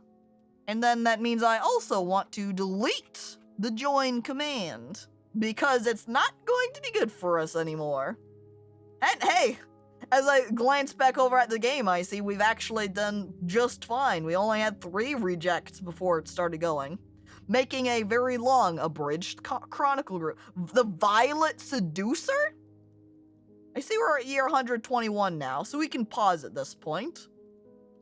As the end here is in the late winter of 121, wound wrapping in theory was created in rock shoved by the dwarf Zaphon Attic Book. Hey, good job, Attic Book. Impressive. We use this world now. And now it's just gotta prepare it for us, so we play. I walk in all happy like, oh boy, I can't wait to see all the animal people. There better be animal people. I'm here for the animals. If we don't get animals, I'm gonna be very mad. Just picture me with a couple of angry eyebrows and it'll be close enough. Wait, the emote right here I'm typing, that'll be me. Me if no animal people. I click Legends option. Note! Oh, we have 2 chronicles apparently. We have the Age of Myth and the Age of Legends, which apparently has just started. Oh! The hidden meaning of love created in Tempest Wheels by the elf Iwethi Silklate. Those elves obsessed with love. My friend the Dwarf, created by Lashtoes the Dwarf. Stuco's Playful Lantern. Stinky Elf Book. More elf smut. That's all the elves want. They just want romance, dude. Oh, and look, somebody became the queen of the Tired Girder. Love humbug. That's right. We don't have time for romance. Is there anything else we want to peek at? Maybe some of the artifacts that people have made? Like, mating? Oh, nothing about mating here. In terms of mat, though, we have the Jumped Killer, which was a legendary silver battle axe. Wow. Let's go ahead and go into Fortress mode. 3 art, that's all. Was that it? No, there's 5 art. 5 art. In our art, we've got the Autonomous Wire, the Steel of Confidence, the Mechanical Jail, the Blood of Towns, and the Inky Channels. The Blood of Town is a finely designed image of mechanisms. The image is a symbol of the Guild of Containing, a merchant company. It could have been 3 before, and maybe just 2 showed up. You know, they got lost a little bit late to the party, but they're here now. So avant-garde. Any amulets? Manfred asks, hopefully. Love didn't save us from getting incinerated. No, it did not. We go ahead and enter into Fortress, where it's passing a few weeks, so it can make sure to get everything ready. Nope, I do not need to do the tutorial. We skip it. Thank you. We look around so you can see all the volcanoes. The little volcanic region here. Got a volcano over there. Looks like there are kind of two big islands, essentially, but there's a tiny connected area right here in between them.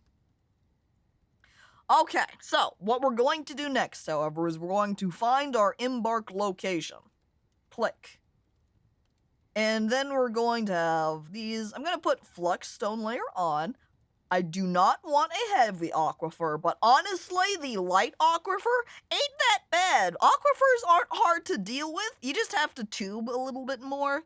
You have to kind of just work around. Plus, it makes it pretty nice for making little underground little wells. You know, open up a little singular spot of light aquifer and just let some mist come in to mist off your dwarves and make them smile. Is it time for Cano Fort? What would be it? Is that a typo or is that an abbreviation? What's Cano? Cannon? Volcano. Oh! That makes sense. We could do a volcano fort. Do we want volcano fort? Should I flip on the volcano option? Is volcano an option over here? Savagery? Wilderness? Do we want to live in some wild wilderness? Maybe pass over the spirit, though? Because I've been doing saves on good areas, and while neat, I'd like something a little bit different. Wilderness, neutral, untamed, high. Just high amount of stuff. Wilderness means more animal people.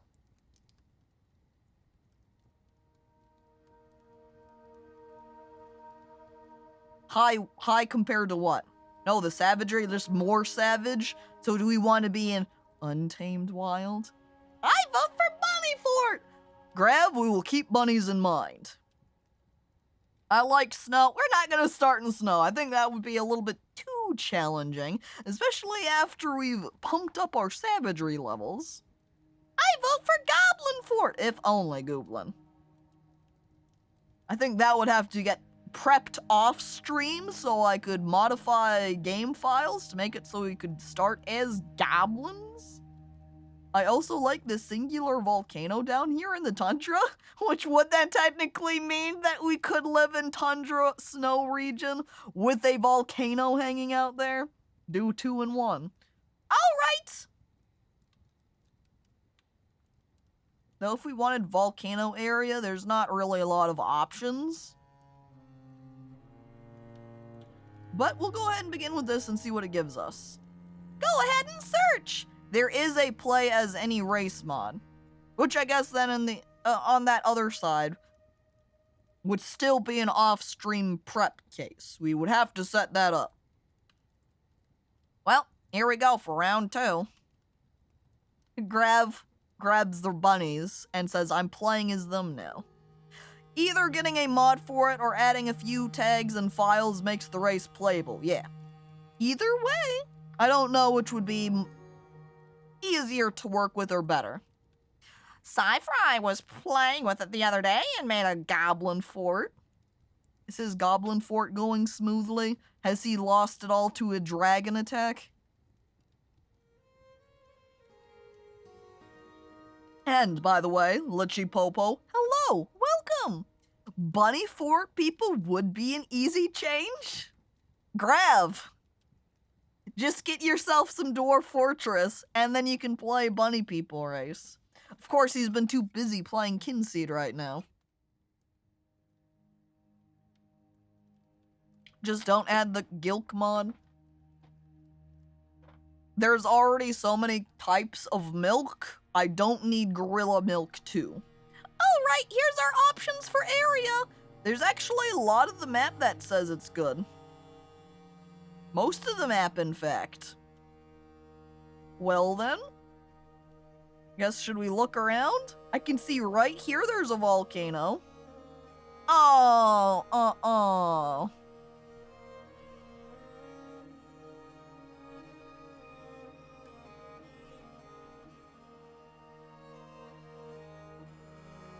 It just narrowly avoids it.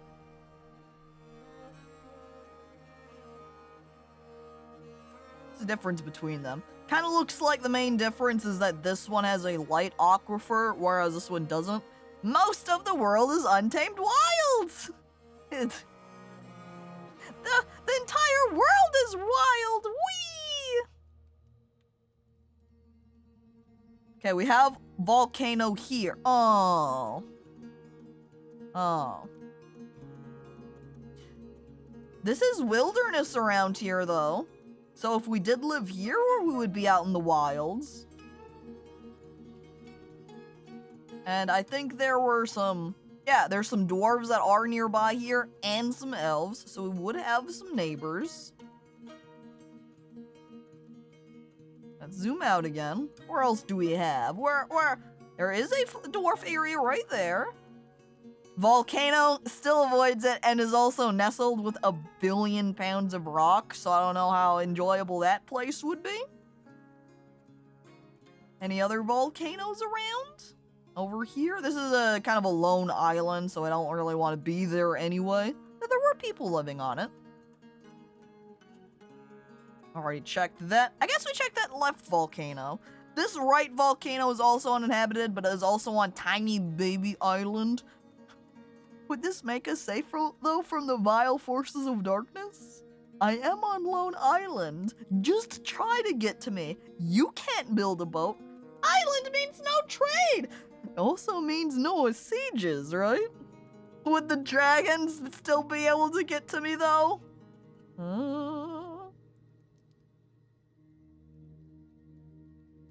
Well, what's more important to us, chat? Being able to live directly on top of a volcano or the untamed wilds?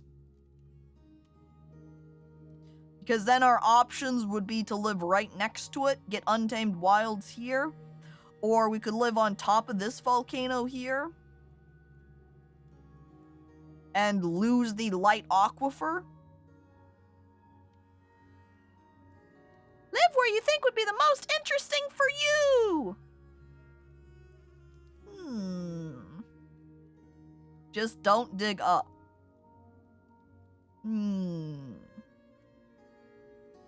I'll grab my embark option. If I partially cut off the volcano, would we also have no water over here? Also check elevations and cliffs. That's what it looks like. Highly elevated here. Ew, cliffy.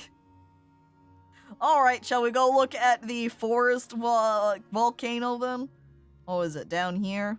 Yeah! Enhanced! We also have a light aquifer at this one, though. Still very mountainous, though. I think this one might be a little bit nicer to do, though, because we do have the light aquifer, which means we can get easy underwater access, which we would not be able to get from the other volcano, which also did not look like it had any above ground water, unless it had little tiny pools. Alright, let's do volcano nestled in big forest. Embark. Where should we put it? Kinda... as I'm navigating it around. I like this singular spot right here that doesn't have that light aquifer. This spot also has very deep soil. Yeah, to the magma land. Dun, dun. Back to the magma land. Uh-oh. Oh, we can change the size? How did I never notice this? I'm blind? I might be blind.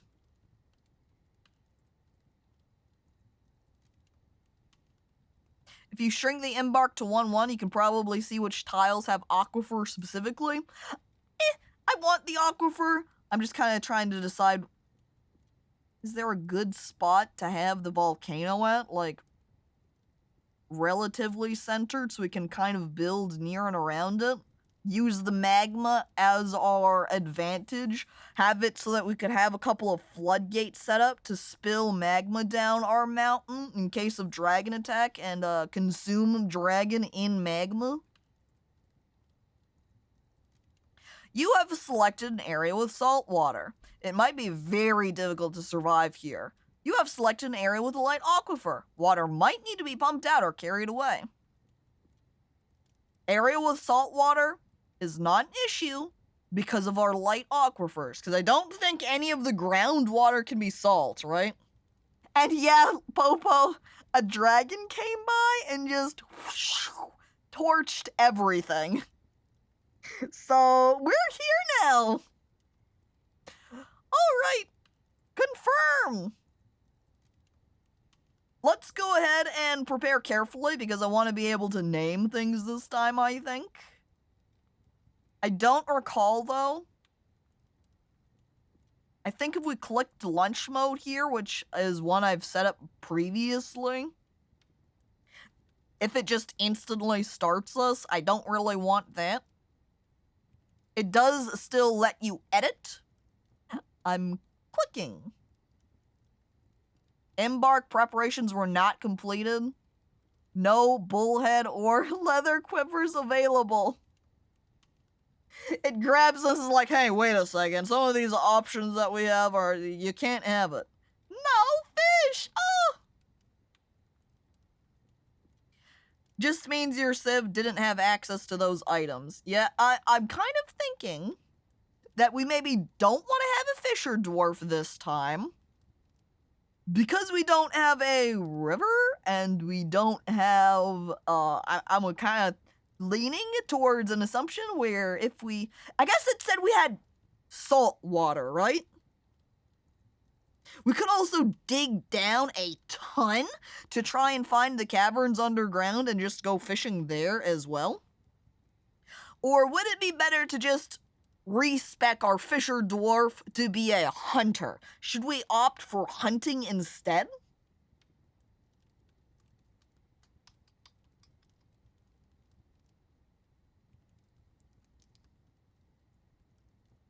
Fishers come in migrant waves all the time. That's true. Let's go ahead and modify our fisher over here. Remove their fishing skills. And let's try a little bit of hunting. Let's see. Where's my hunt option? Butcher's not it. Not bower. Stone, engraver, stone. Would it be in labor, maybe? Over here? There's trapper. Embouchure, having a little bit of that might be useful. We don't want fish dissector then. Hunting. Combat, marks, dwarf, and ambusher. Okay. Ambusher? Up. Combat. Marks, dwarf. Up. Pumping their stats into those two fields only. Maximum power for our hunter dwarf now. Items that we're going to bring along. We can see we have a bunch of leather over here. Oh, no. These are the available on the left. It took away some of our options previously. Maybe we'll leave these, making sure that we, again, maybe decrease our pigtails and increase our plump helmet seeds, or spawn. That way we'll be able to plant more underground shrooms. They would also need something to hunt with, so make sure that we've got the crossbow right here. However, that means we're going to want to bring on extra ammo. And since we've got a crossbow, we'll want to bring along bolts for it. Opting for a little bit better, it looks like we don't actually have wood as an option, so we will just be bringing in some bronze instead. Lots of bronze bolts. Wait, one at a time? Unless this is stacks, is this... a stack, like 25 stacks of 25? Or is it just straight up, I have 25 bolts? I'm not entirely sure about that. And we definitely do have trees, Welly. We have a billion trees because our volcano is in a forest. And it is singular, I think. Got it, okay. As I scroll down to see what else we have. Does it default bring additional items with us? This is something I can't recall for preparing carefully. Does it default bring some stuff with us? So, do we need to make sure we say have additional armor bits? This is whatever you had from the other embark. From my previous lunch mode one, yeah, but I don't remember what I started with after I said, alright, initiate on my lunch mode file. Well, I suppose I'll just, unless I knocked some additional point pieces off somewhere. What you see there is what you get. Okay, check. Understood. I get it. I do have 2 copper picks. Okay, great. Check that. Maybe then opting to get some leather armor maybe for hunting purposes. Maybe that would be better to do than having a bunch of copper. So we'll remove our bronze bolts. And instead, over here, we could get body wear, leather, and bring in some of these bits instead. Which we could always make a leather worker instead. Tough choices. Let's just go ahead and bring in... Maybe what we'll do is just bring in a ton of mushrooms. Not just plump helmet, because that would be a little bit more of a drink bit.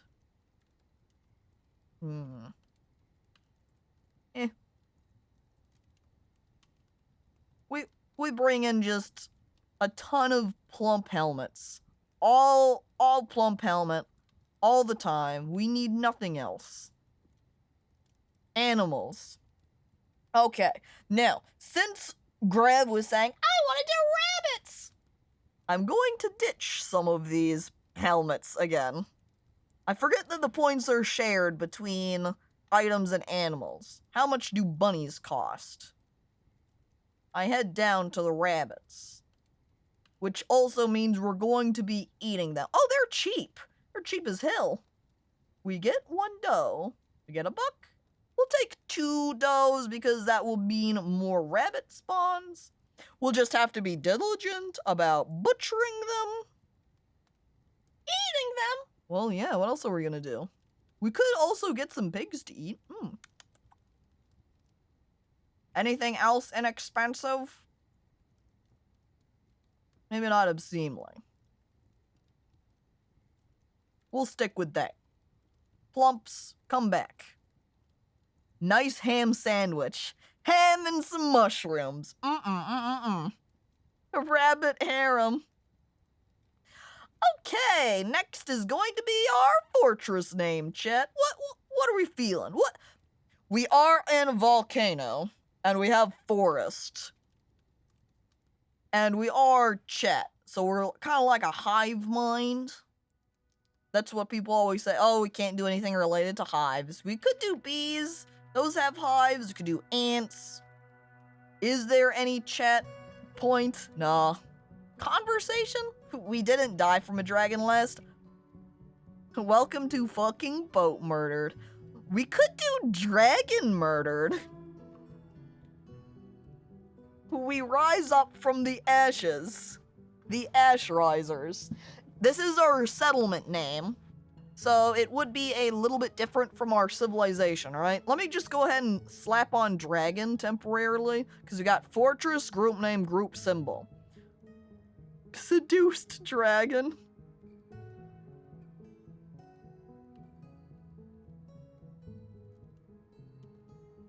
Terrible. Forest and volcano. Crown fire?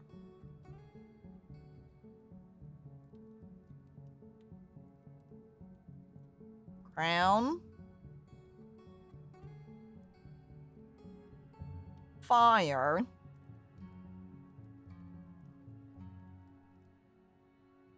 The dragon is killed. Killer? A killer dragon. Can we put dragon in the first one? The dragon slain. Slaughtered? The dragon slaughter would work. Though then it makes it sound like we killed dragon when we were killed by dragon. Is burned an option? We could do dragon burn. The dragon burns. Because we were burned by dragon. Crown fire, the dragon burns. Group name. I think non-pluralized, actually, I think would be better. Survivors? That survivors is non-option, but I like that train of thought. What is similar to survivors? Dragon. Dragon food? Oh, if only food was here.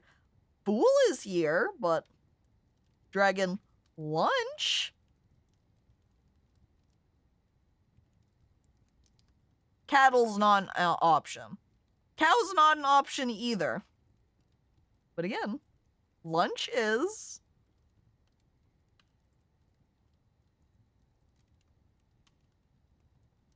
I'm trying to ponder here for a moment, because this is our settlement. This is the fortress name. This is where we're at. Dragon fodder's pretty good too, but fodder's not an option either.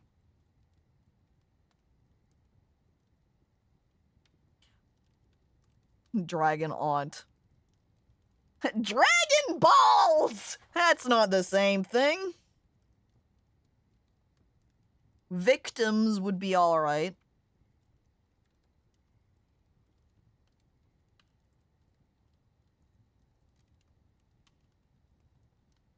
We got it. What about bad dragon? Jordan? Oh, alright. What is our group name then?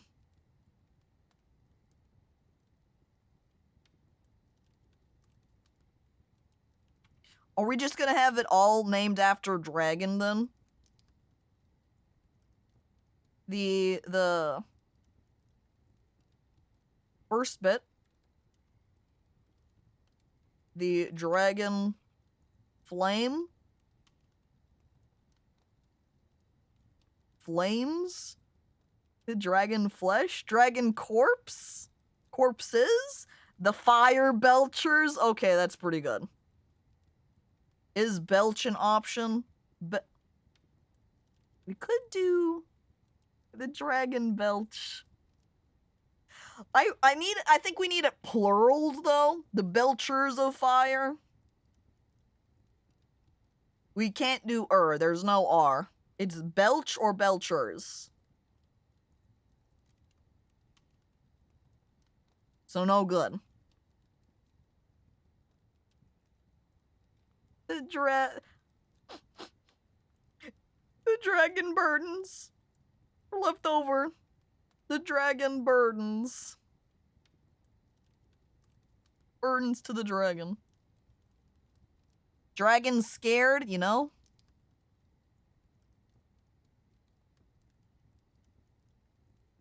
I wish this one had the dragon scarred.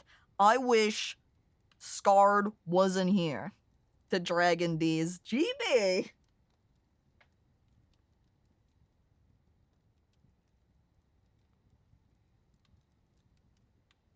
Because I was thinking of something of, like, you know, you say the dragons, like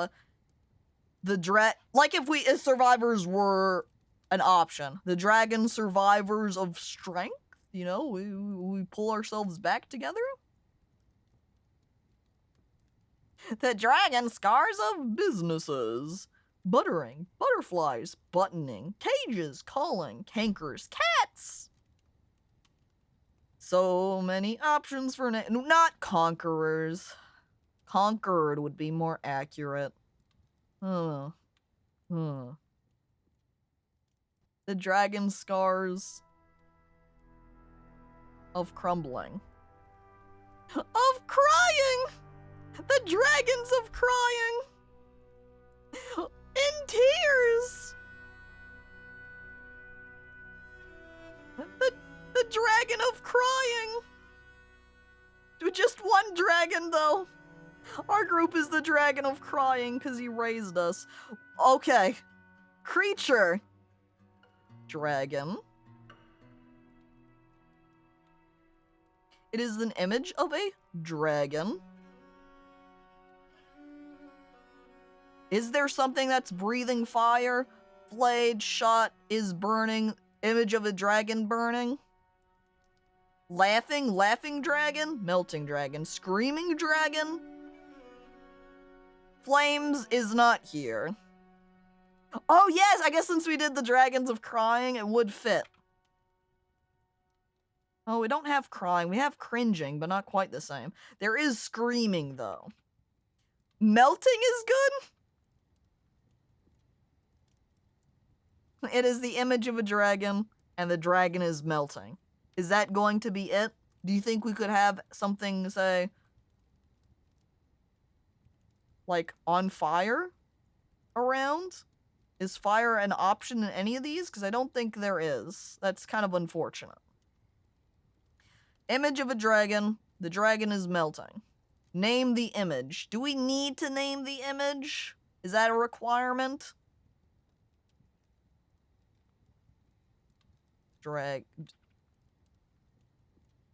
Rear compound. Dragon. Front compound. The sadness dragon. Just sadness dragon. Done. Done. Group symbol. That was our group symbol. Do we have any problem? It says no yellow bullhead, no capuchin leather quivers available. Is it saying that that's things we need to bring along? I guess we might want a quiver, just in general, if we do have, you know, a bunch of bolts being taken along. Maybe drop away some of our 69 plump helmet spawn so we can stick them in our skunk leather quiver. We're stinky. Need 10 points for it. It's in. And I don't think I need fish. Should I bring something else instead? Some extra meat of some kind? I've already got a bunch of purring maggot intestines.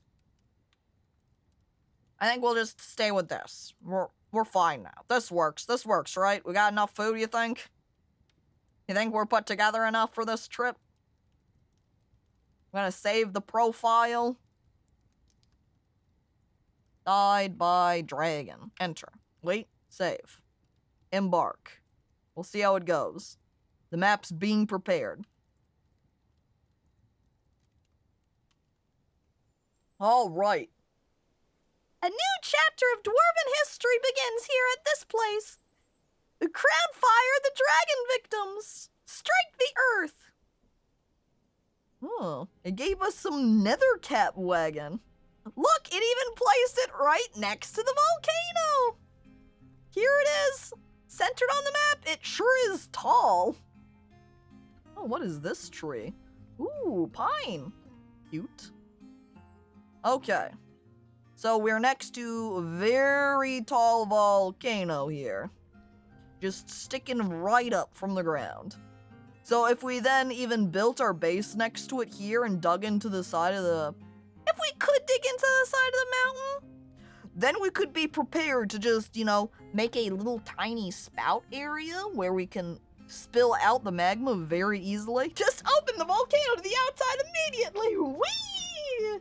As everything burns. Since we are in a forest, if we let any of this magma out, just everything's up in flames. Is this tiny volcano? No, it's just tall hill. Is this just how the rest of the map is? Yeah, tall mountain. I think just digging into the side of it where we're at's probably good. And again, as I'm looking around, indeed, there is no water here. So I think We will want to dig into the side here. See if we can't hit an aquifer, so we can get set up with a little well, if it's needed. As I recenter on our wagon. By the way, hello there, Dank Butter, and welcome. We gonna die again! Okay, before we begin here, though, I need to go to the bathroom, so we're going to take a short break, and then we'll continue when I get back. Be right back, chat. I am also going to play an ad while I have stepped away, where we can temporarily eliminate the pre-rolls. Alright, be right back.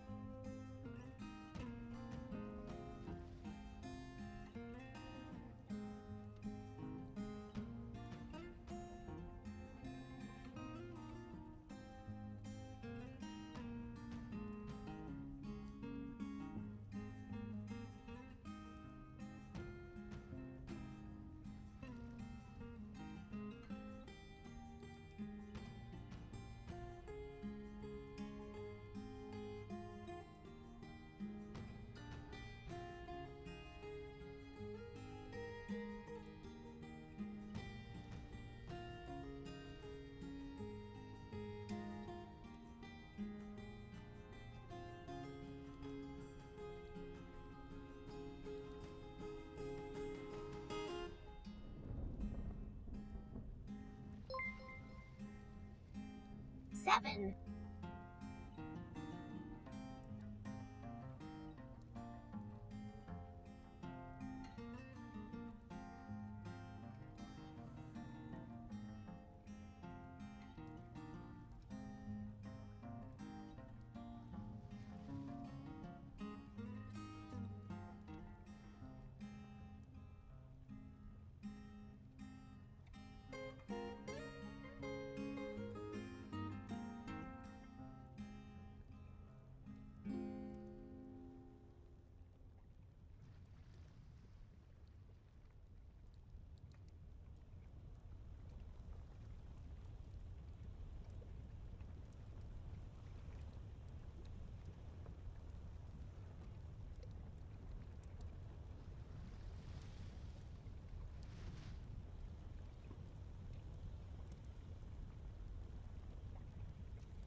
Okay, sorry for the extended break there, a little bit on the long side, but I'm back, and Emily, hello, and thank you for resubscribing for 7 months. Alright. That's not the right button. This is the right button. We're in.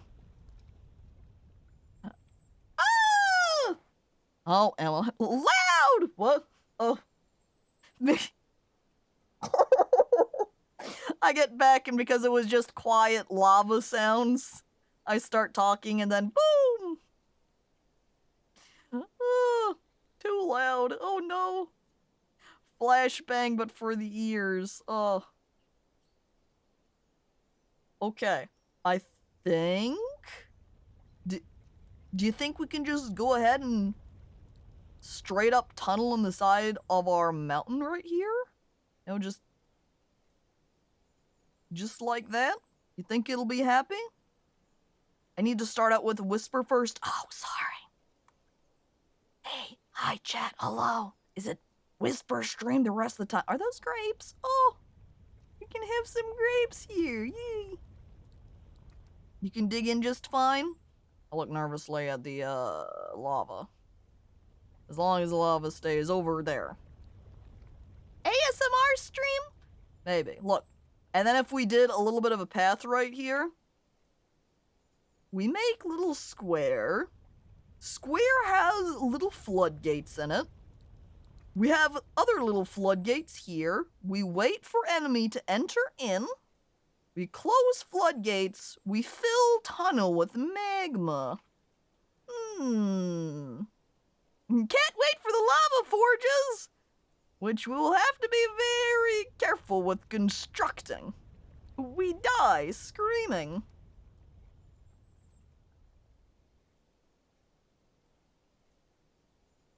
Don't forget about a way to clear the magma. It's gotta go somewhere. Yep, we just then dump it into a huge magma pit. Off and away from us. Stairs. Here. Down, down. Yeah, maybe like so. Dig down a couple of levels. Open that up so it's nice and rounded around it. We should also, since we have 2 pickaxes, have one more guy designated for it, as well as making sure our hunter over here is designated. Okay, they do have the hunter labor. Perfect. Caco, did you read Boat Murdered? I did not. I have not read Boat Murdered. I get distracted and end up consuming other things. It's like, I should do this! And I don't, and I do something else. Oops. Like, playing Dwarf Fortress. Uh-oh. Temporarily, let's go ahead and set this gem cutter right here. Or even maybe the metalsmith. They would be able to not work on metal for a longer period of time. So let's go ahead and set them to a miner too to help out for a bit. And then we can go ahead and we'll just make our other guy, our woodcutter, start working on some trees, trying to identify if there's trees around for ones that aren't going to drop us a bunch of food when the time comes. I don't think larches do. Larch doesn't sound like it would be a tree that's gonna have goods, right? Same with pine. Persimmon wood, bayberry wood, hazel trees do. But if we're comparing the tree types, well, let's focus on just a few so we can have consistent types of wood around our fortress. There's another larch tree. Pine, wait, pine is one we want chopped down. Larch, bayberry, pine, larch. Okay. And then what we're also going to do is we're going to make ourselves a little quantum pile to loot things into. So we make a small spot, and then we make, well, really what we want to do here is make a little bit of a bigger spot there. This is going to be our general wood. Relocate wood pile for wood. And then we go, first we're going to need to chop down some wood so I can have some materials to work with. Give our guys a minute here. We're also going to need to build a carpenter so they can actually start, carpenting with it. Be able to have a cart for it, as Willie says, laughing. I think you only have 2 picks? Yeah, which is why I only have 2 people set for digging. And we will dig down again. This will give us an extra little buffer area, so if we want to build any sort of walls or trap pieces so that we can keep our main civilization safe down here, we can do so. Then we will build out a carpenter, workshops, and carpenter. Right squeezed in there. Pine logs. We will also need a spot for animals, which is a little bit awkward, since so much of this is hilly. I don't know how their pathing works. Oh, here's a relatively flat location. I'll stick pasture over here. Get out of here, zones. I know how things work. Pasture. And right there. Except animals relocate. We allow dogs and cats to run everywhere, though. They're free. They can do what they want. Perfect. And then, this makes it look like the rabbit was being the carpenter. It was like, yeah, I can do it. Look at me go. Minecart. That one. And then we can make our minecart tracks, which we can even have be a longer series a little bit later, perhaps. So it will take it directly down to a carpenter or something. Useful bunny won't get eaten. I sweat nervously. Okay, that's in machines and fluids. Constructions. I've only built so many tracks, so I forget where it's located exactly. We'll just put it right on top of this person here. A couple of larch logs. Pine logs, I have fewer of those. And we'll wait for those to be built. Also making sure that my, dwarves over here can continue working. Unfortunately, we don't have any soil quite yet. If we can run into an aquifer, we would be able to drain out some of the water to make mud on the ground so that we could make our little farm areas, but was the dump angled the right way? I wasn't looking. I didn't make it yet. So, nothing to angle quite yet, so we're safe now. For now. I'm also going to dig down a bunch and see what we find so we can start planning out different areas to start branching off, get working dwarves, or get mining. Alright, there's our track, and then we can construct our track stop, have it point off to the right, bam, like that, pine logs again, and we wait for them to build, and then it's constructed, and then we just open up our cart worker minecart routes so we can add a new one to here with that stop. Add stop, that little end bit. And then we say we want to take items from this section. I'm also going to go ahead and rename this route. That way it's a little bit easier to identify. Lumber Quantum. And then we will say, you can just leave all of the settings here, really. But changing the kick direction to be to the right here, it's not like it really matters because the cart's just going to sit there all the time. So we can just really leave it like that. Works totally fine for a little tiny group right here. And the Wiv, hello, welcome! And yeah, a dragon came to visit us. Everything on fire. Death. And Melody, hello, welcome. I hope my socks were good. They were while you were able to make them.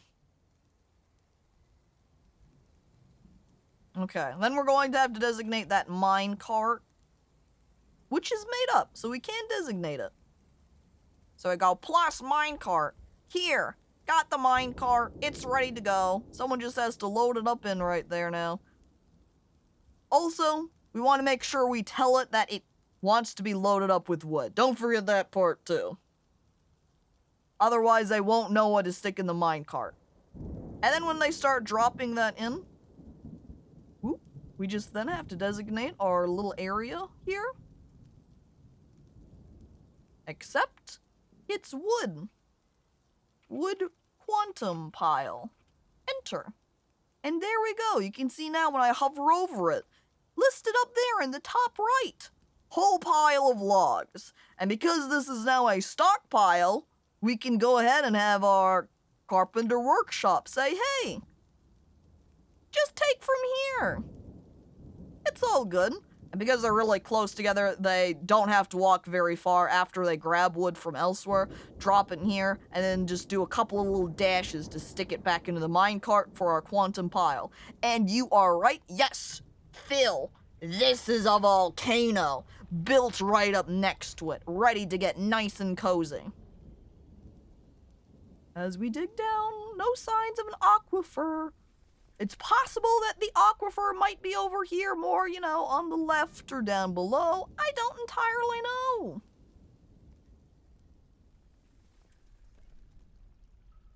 We keep digging down. Should we just keep digging down and see if we can even find a cavern hidden down here? I'm kind of curious.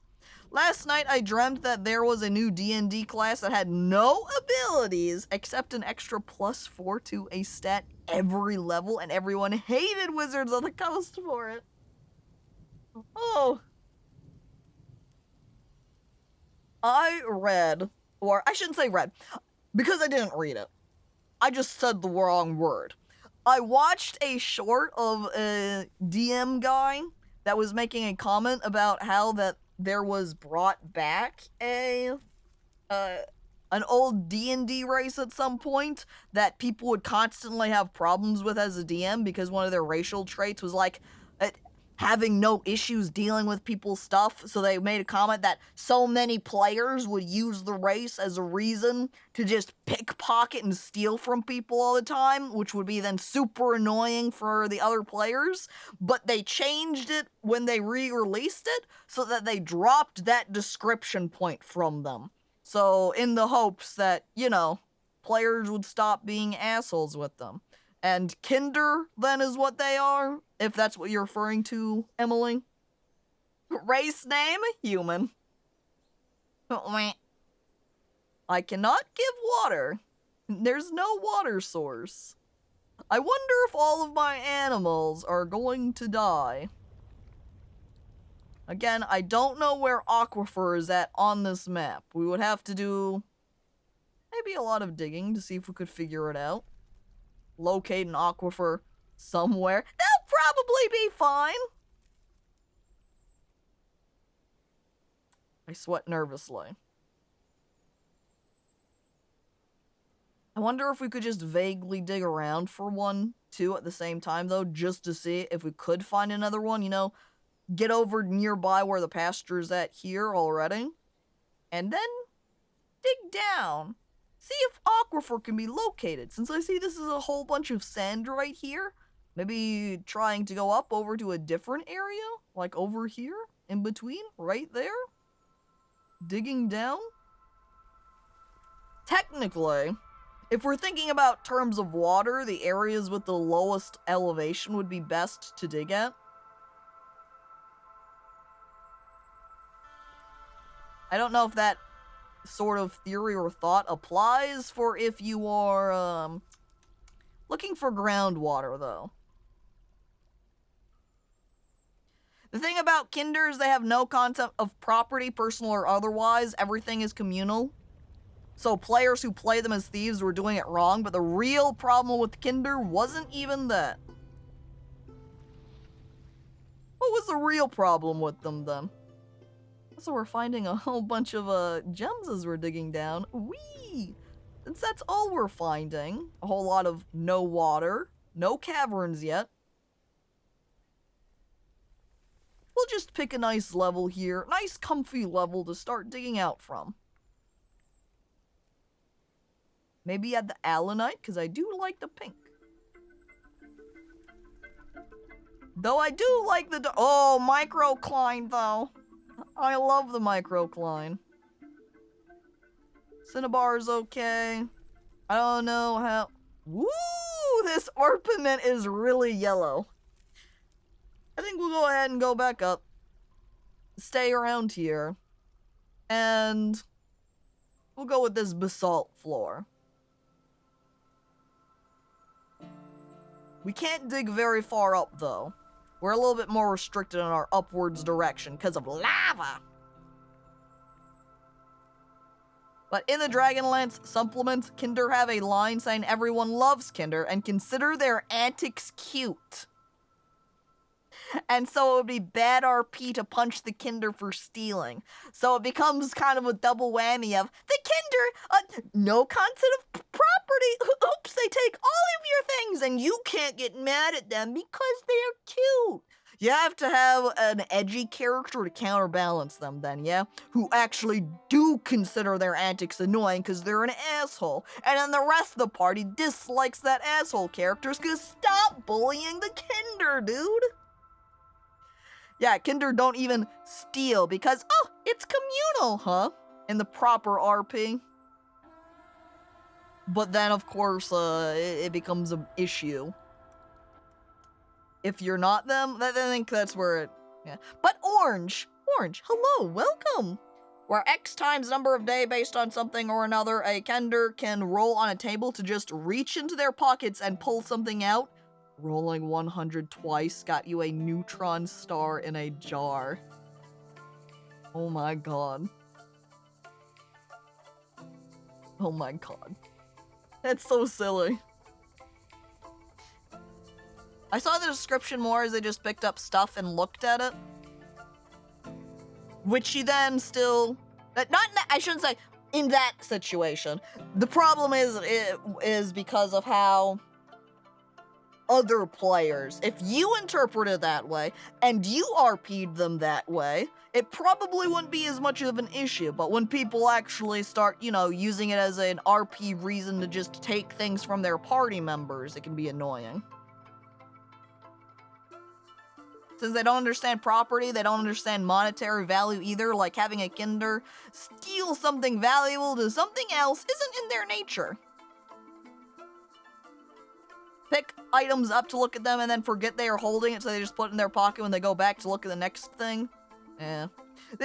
Ultimately, it's the RP issue of the people abusing that trait to do it. Regardless, alright. I've dug down to my area here, where we now need to start. One, the interior here that I've dug into at this spot just has sand, and more sand. I'm not sure if any of the area here is going to dig in and get me any access to dirt.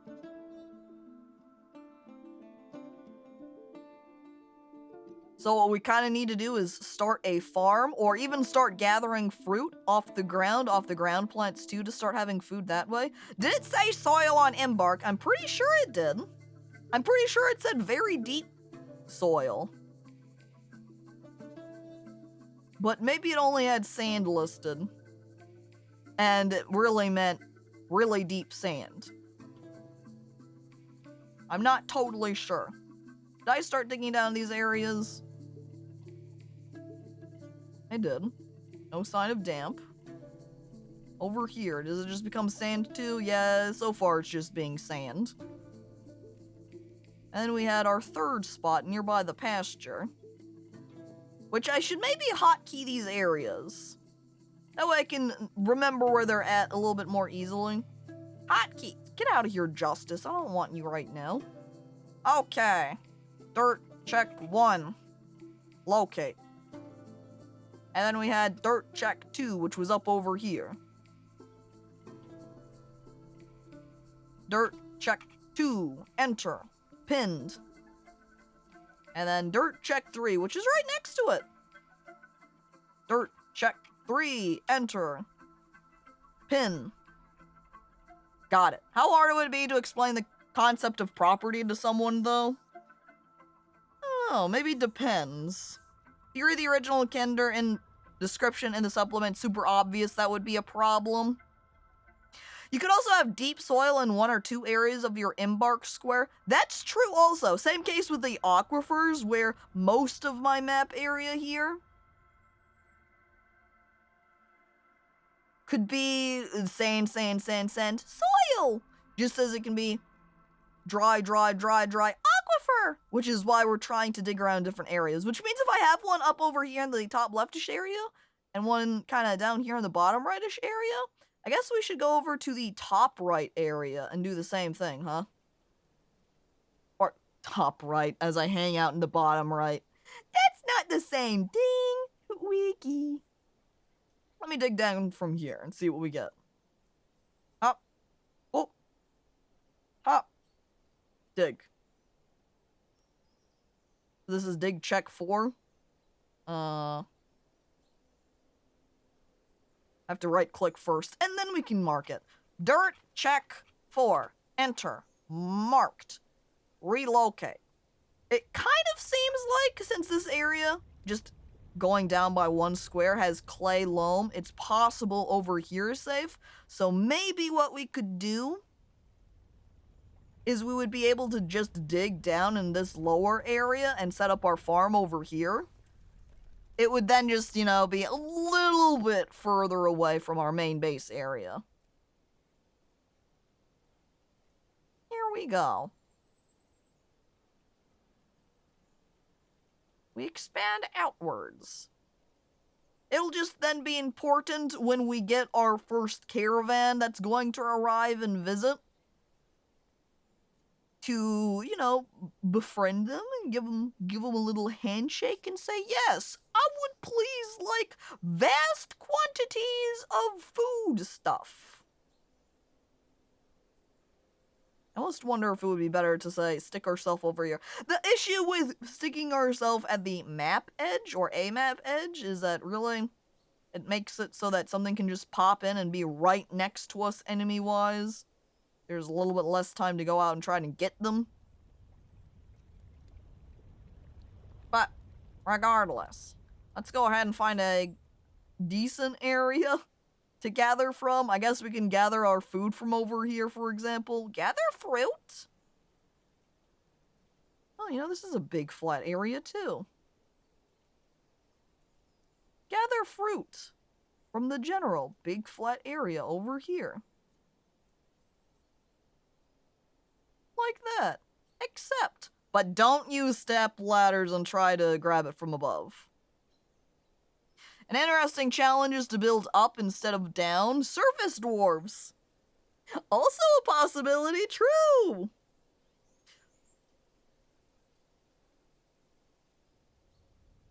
I did work, which sucks, but because I did that work, I have this thing now. It would make me very sad if someone took that thing without doing the work for it because I had to work and they didn't. And that's how I explained personal property to my 5-year-old nephew before. Explained to him the difference between private and personal property, why one is inherent theft, the second part went over his head, so on, so on. Yeah, well, a little bit of an adaptation of way you have to present information to smaller child, and then how you change it as they age and the like too. The way children understand information is a little bit different than how you interpret it as you get older. Can you scroll to the top of the volcano? Yes. This is the top of the but which, by the way, then? The top of this mountain right here is higher than the top of the volcano. Build fortress at top of mountain. Make a little bridge pathway over here. Force people to be dropped into magma.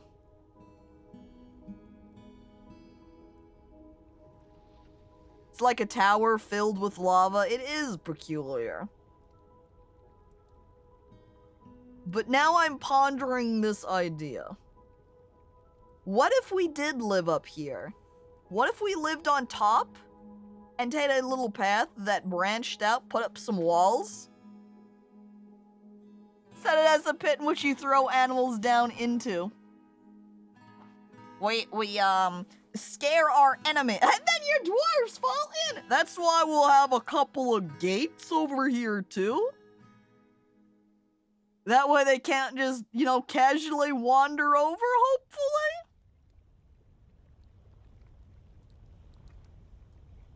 It's an interesting concept. I'm concerned about accidents happening, though. We return to our wagon, and we continue doing our work. Oh, you know what we are gonna need, then? We're going to need a stockpile for keeping our food. And looking around here, there isn't really a good spot to have it hanging out outside, so we're going to go over here to the interior, where we have it branch off.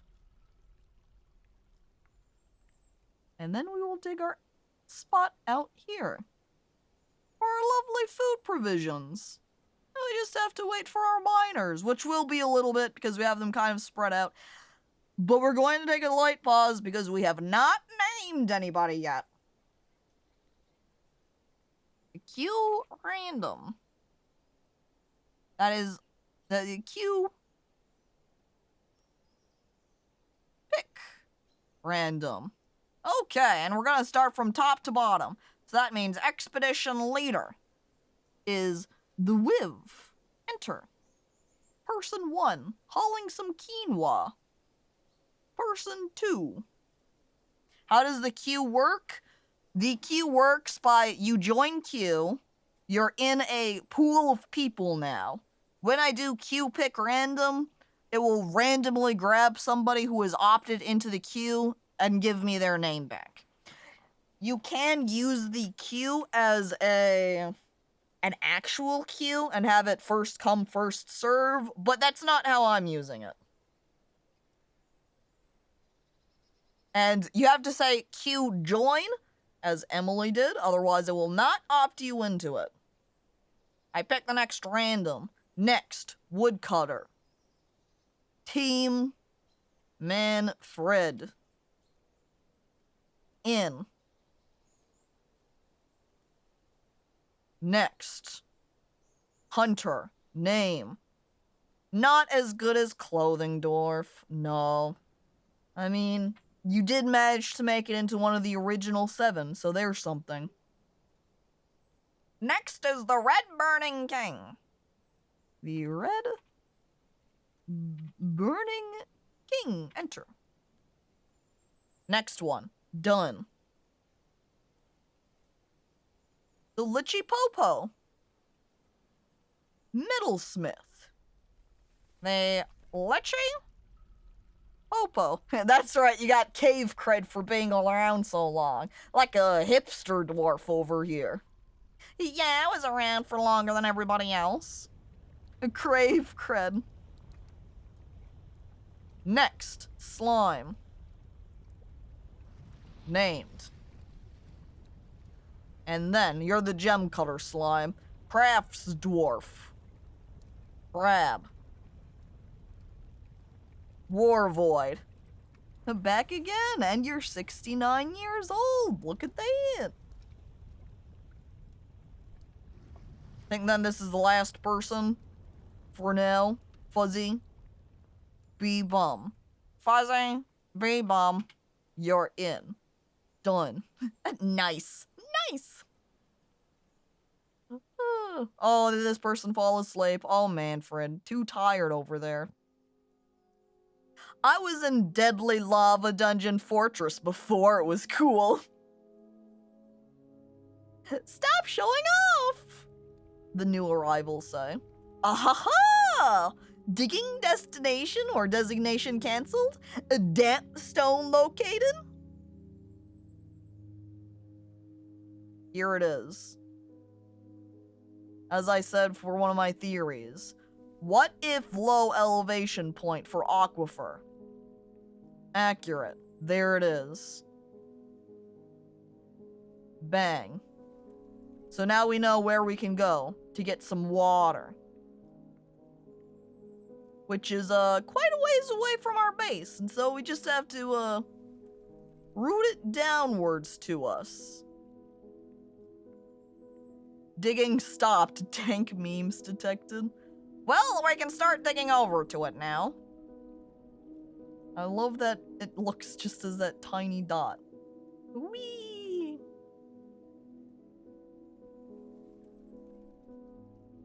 We dig.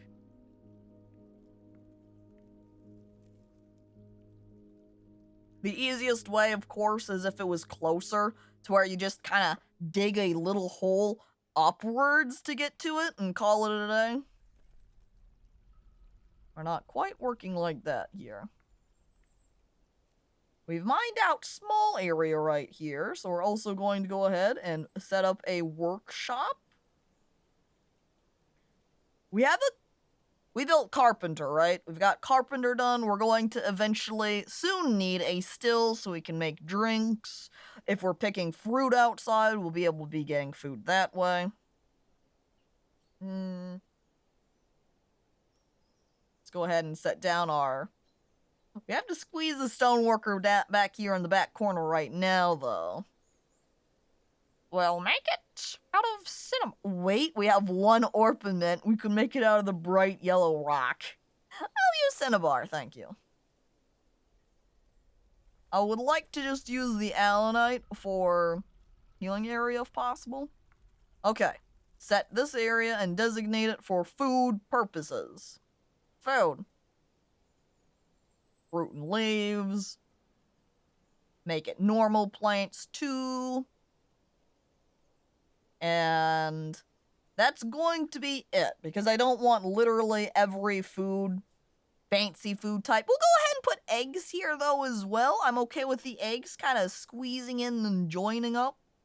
We could also put just milk here as well, I suppose. Drink animal. No. I'm not sure which group milk is... Oh, not prepared meals, certainly. Where are milk lists? Aha! Extract from an animal, I see. We'll keep milk here, too. Drink animal! I grabbed the rabbit on my drink! Blood! Blood! Blood! Yeah, the drink is just meat. Those drink labels specifically mean those alcoholic beverages. Digging destination located is that damp stone. Let's turn that off, so if we get a new damp stone located, we'll know which one it's referring to. in terms of our other locations, we can see the one at the top left, no damp. This one had the damp. This one, no damp. The last one has not been started, so I don't know if that one's damp. And we have struck native gold. What we can use the aquifer as well, too, is if we channel over that water over to us from here, beyond just using it for well, you can have it flood up a little area, which will take a bit because it's a little bit far away here. Which, at the same time, what we're going to want to do is build a floor in here, because then it kind of keeps the water from just soaking into everything quite as much, I think. That's what it's been kind of feeling like when I was doing it previously. We're gonna use all our rhyolite because we have a lot of that. And then we'll use some basalt. And we'll just have that to get them started. Oh, whoop, I think they got tired. Is that clay loam? That would be an area we could farm as well. Would a road work since they take less material? You know, that's a good question. I don't really know if a road would work.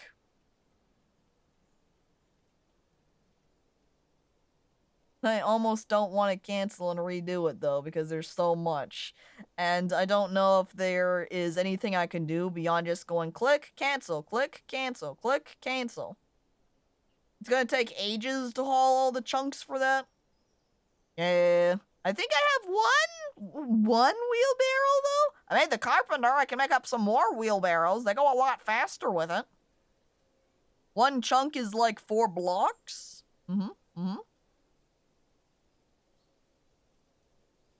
And almost completed. All ripped apart. Construction. Paved road. Here to there is the first section. Thus taking only 8 this time. Far less.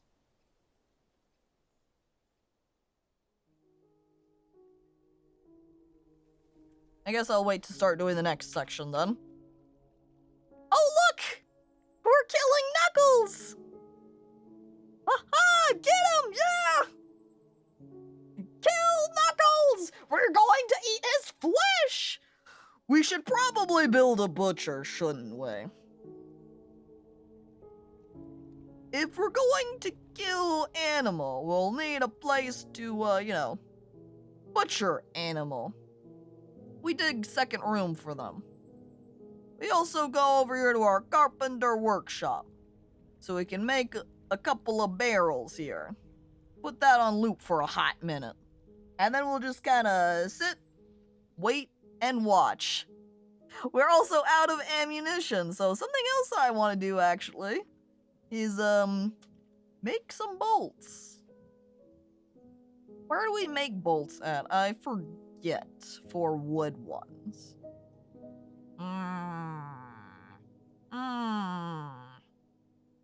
It's not the craft spot, is it? The bower? The bower is not. Bower is literally just bows. You might think you would make arrows there, but you don't. Recall, because I made it, and then I look at what you can make there, and it goes, haha, guess what you make? You make bows here! And I go, oh. Dragoon Core, hello, welcome. It's made in crafts. Alright, so we will build a craft shop then. Workshops.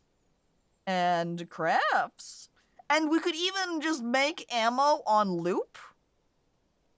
Because it would work great for making cash money off of. We'll make out of some wood. That one. How's our digging going? Slowly. Aha, I see we've got our stoneworker built up. Let's make a couple of rock floodgates.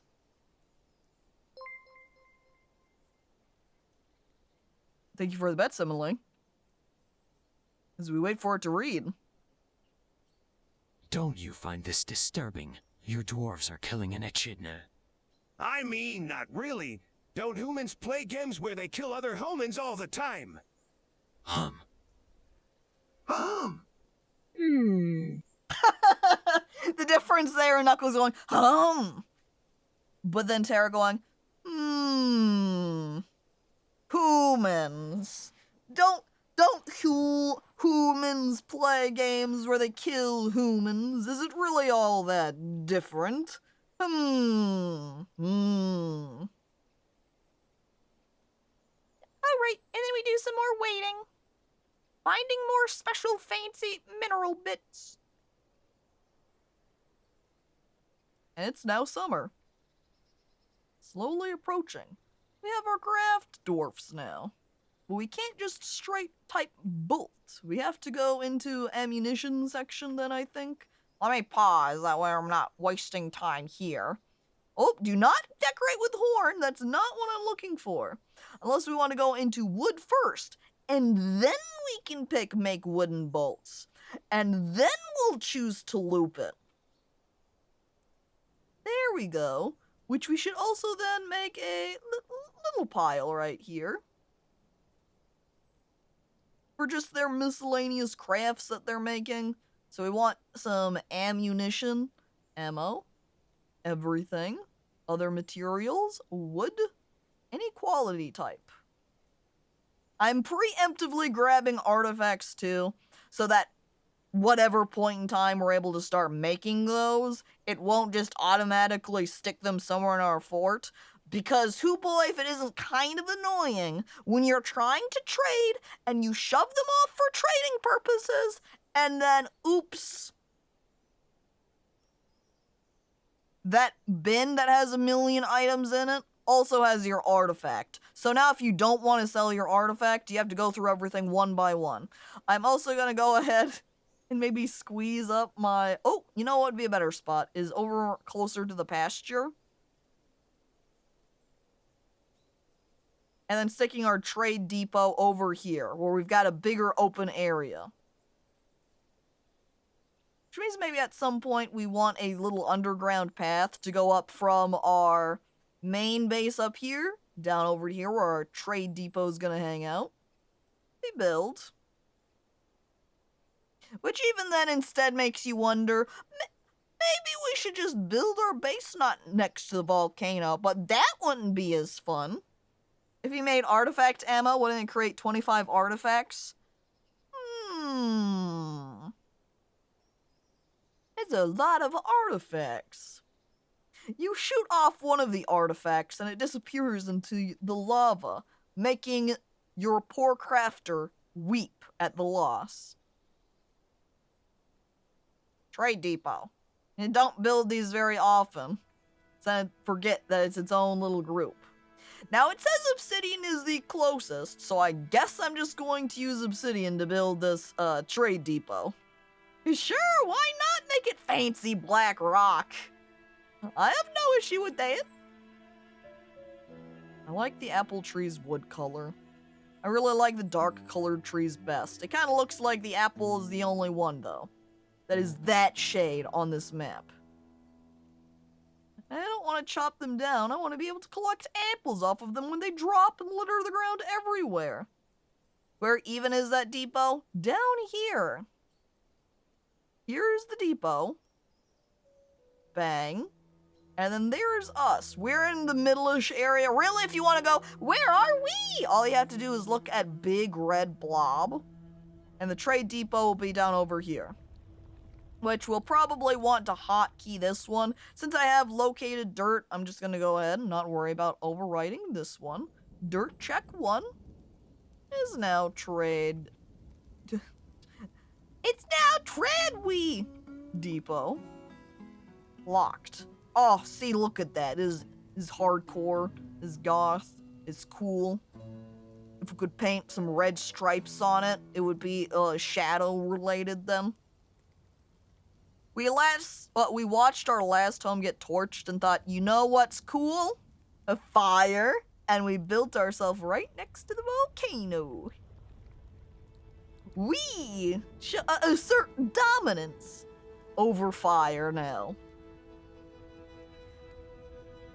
Okay, woodcutter Manfred is working on the arrows. Did we have a dedicated crafter? We do in Warvoid. Warvoid, I think you should be the one who's crafting over here.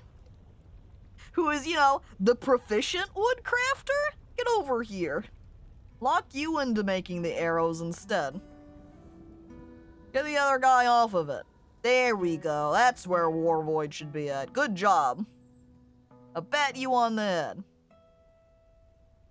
We are here! Dangerously close to immense amounts of lavas. Trade depot is here. Safe distance away from said lava. Probably that would help keep us from being accidentally flooding any traders, right? Porcupine is fighting! Don't worry. Burning King.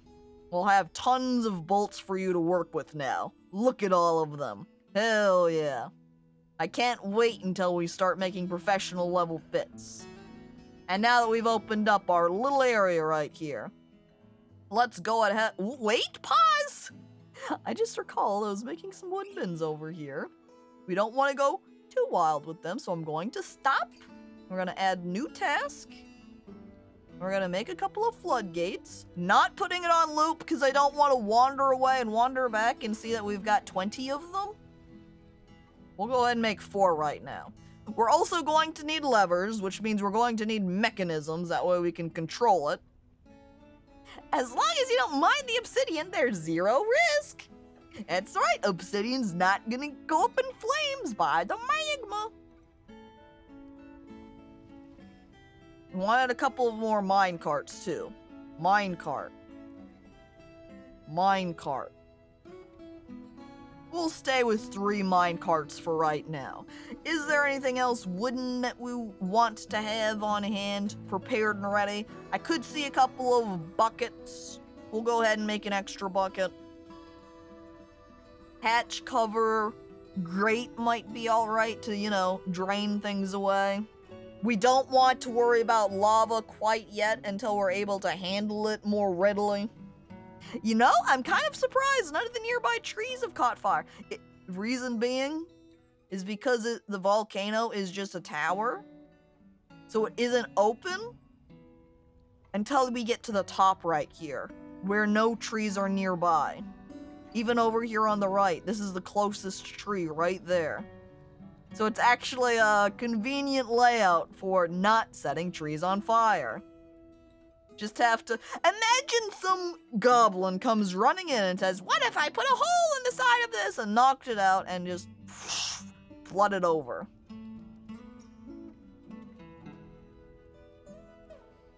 Got distracted. Carpenter! Carpenter! What else were we wanting to carpent? Not beds right now, not corkscrew, spike, barrel, bean blocks, bookcase, bucket, buckler, cabinet, cage, casket, chair, chest, crutch, door, grate, hatch cover, minecart, pipe section, shield, splint, stepladder, table, training stuff, wheelbarrow. A couple of wheelbarrows would be okay.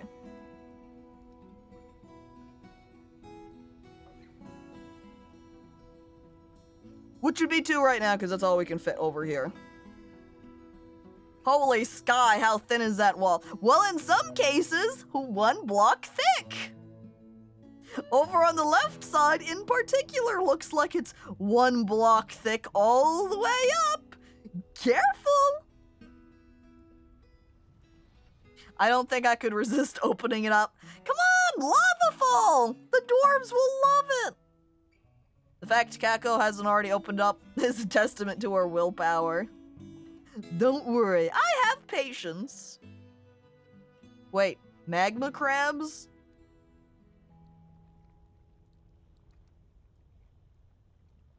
Were there?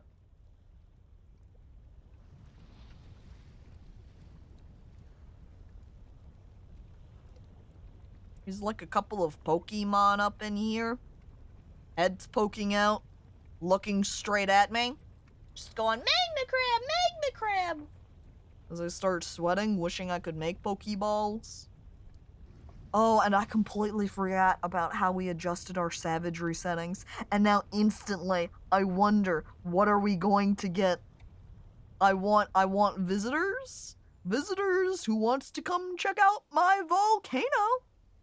It's just a little hole, Caco. Won't hurt anybody. I promise.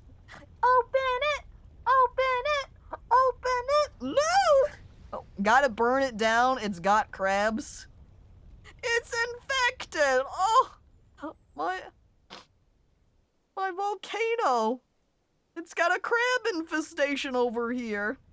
We have to burn it down now. It's lost. I had no idea we would end up with some lava crab infestations. I said craft because I'm over here looking at our crafting benches because I want a butcher so we can kill our prey. Butcher plate. I make it out of... Ooh, we got marble somewhere. I love marble. It's so attractive. I used cinnabar before. How did the cinnabar look on our other crafting table? Very orange. No, this is raw. This is cinnabar. Never mind. It's because I made a shit ton of floodgates. Okay, that's enough floodgates. You can calm down now, Popo, okay? Lava crap! That's me after Thai food. Hey! Oh, ooh. Okay, what other stone-worked things do we need? We've got our floodgate. I feel like maybe making things like millstones might be good so we can get some wheat and grind it down. You know, get it processed and all. Is there anything else? I don't think so. But something else we do need is a little bit of a mechanic over here. Mechanic to me. Another cinnabar, please. That way we can make our mechanisms. That way we can make our levers. A bookkeeper office would be good. Yeah, a couple of, just two offices. Bookkeeper office would be nice. I'm looking at my drink. We need to make a still. Oh, look, it made the path. Oh, look, we stopped digging. Oh, hell yeah. We don't have to dig super far away to get to our damp. It's right here. I didn't even realize it. Yeah, close water. Which means we can dig down beneath it to dig up. Great, great, great. That's good. That's good news.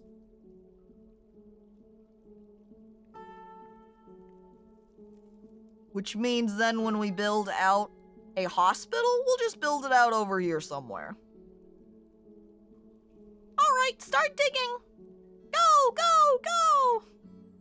Of course, we're gonna dig over there and find out it's still damp and we'll have to, like, go down another floor.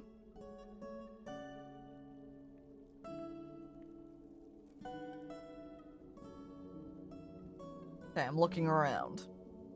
I guess temporarily we'll go ahead and just put our still next to our plant pile right here. Maybe, like, branch it up like... No, we'll do it below, that way we're not going quite in the direction of magma.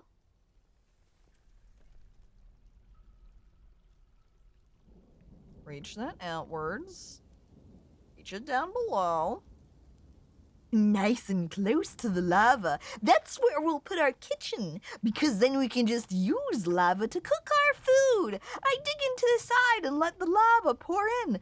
Grab your rock sticks, boys, so we can put hot dogs on the end and cook us up some nice magma-heated hot dogs. Extreme heat. The lava dogs.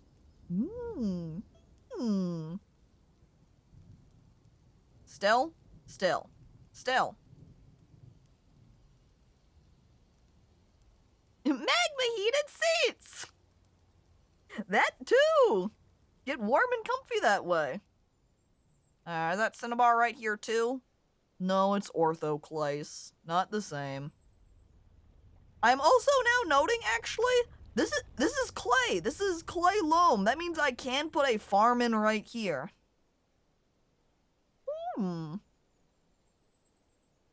you think, what if we started digging over here to the right, and we found out, oops, there's actually more damp soil over here. If there was, I would not get, what the frick? Firelight, what are you doing here? You're not the right thing. Frick you, Firelight. You're supposed to be more clay loam. I might delete my butcher's shop then so I can relocate it so I can properly use the dirt here. I guess I'll just dig out and see what is available for dirt, because I might relocate butcher's shop to take advantage of the dirt that's here. Try going up a Z maybe? But then that will ruin my path here. Man. I'm gonna keep trying where I'm at right now and see what I find. I think we're also going to want to kill some more trees.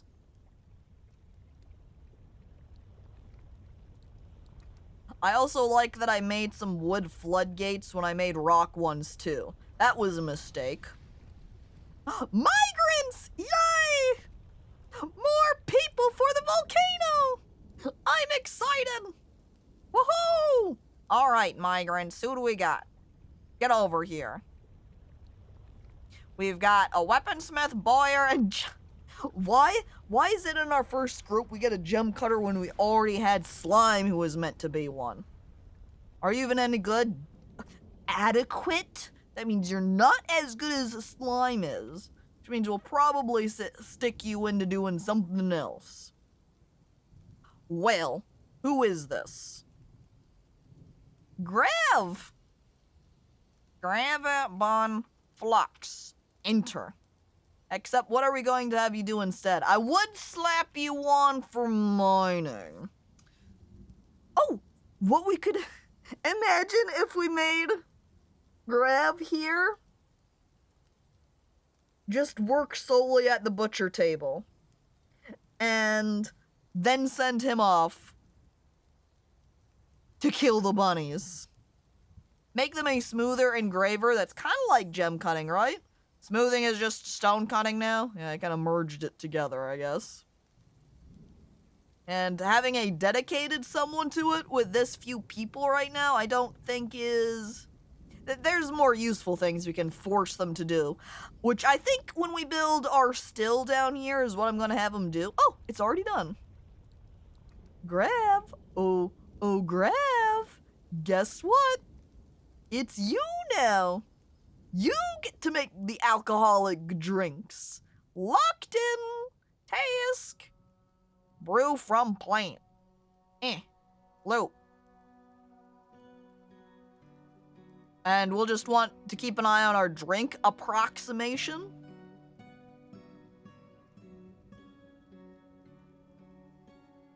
I think this is a kind of a decent size anyway for dirt. You can just have a couple of little small pocket spaces, because as I'm going over here to the right, it's looking like more and more rock. Can I even dig up over here? Maybe erase this little area and see how that looks. I think I'm gonna also erase the area that's being dug over here, because it does just look like it's gonna be a whole lot of rock. So cancel that. They need a fancy bar as soon as possible. Where are we supposed to sit down, relax, fight, and drink alcohol? Hazel tree, apple tree, bayberry tree. How about we go over here and we clear up the area around our trader?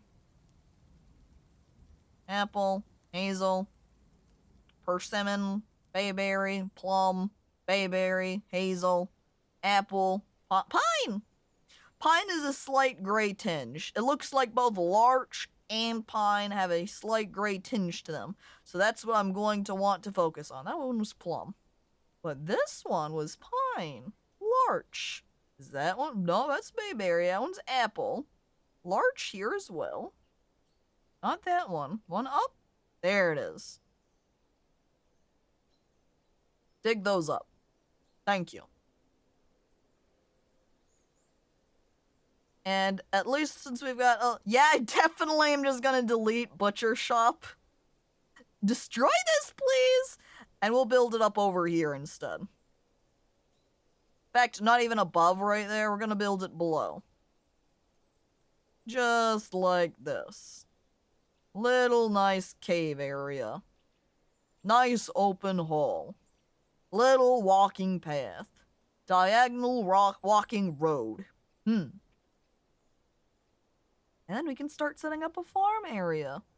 Crafting, workshop, farm, and then farm plot right over here so for some plumps.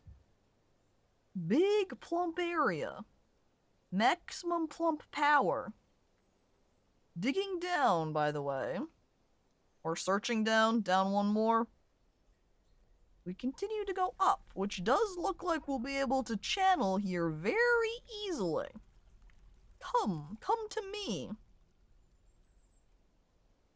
Or we will ramp up right there so we can dig up into the... Actually, maybe we don't want to dig straight on the edge. We'll dig it back a little bit more and then ramp. Plump, plump, plump, plump it up.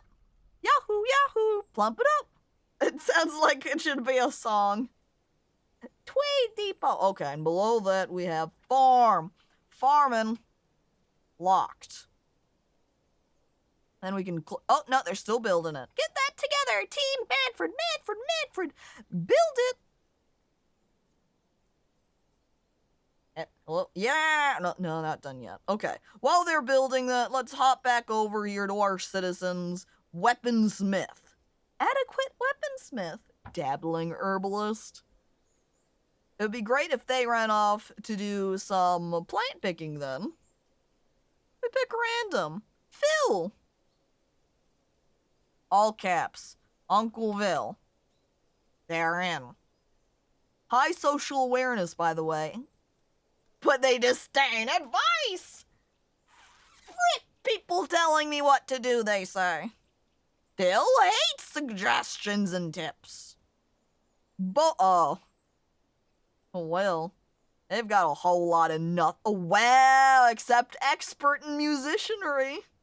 You might have kind of a useless bower skill here, but at least you can play music well. I thought your plant gathering was set to anyone. It is right now. Hexy. Hex Wild. There you go. Okay, we're at 100 drink now. We can go ahead and... oh. It looks like you already brewed up everything possible. So that command that we had on loop, done. And now, plump helmet. Plump helmet. Yeah, that's right, more plump helmet. All plump helmet all the time. And as we work away too, making sure we make just a ton of bolts, because I think what we're gonna do is we're gonna use our bolts as our trading item this time. Since we've already got it set up and rolling. How are we looking for the ammunition stocks?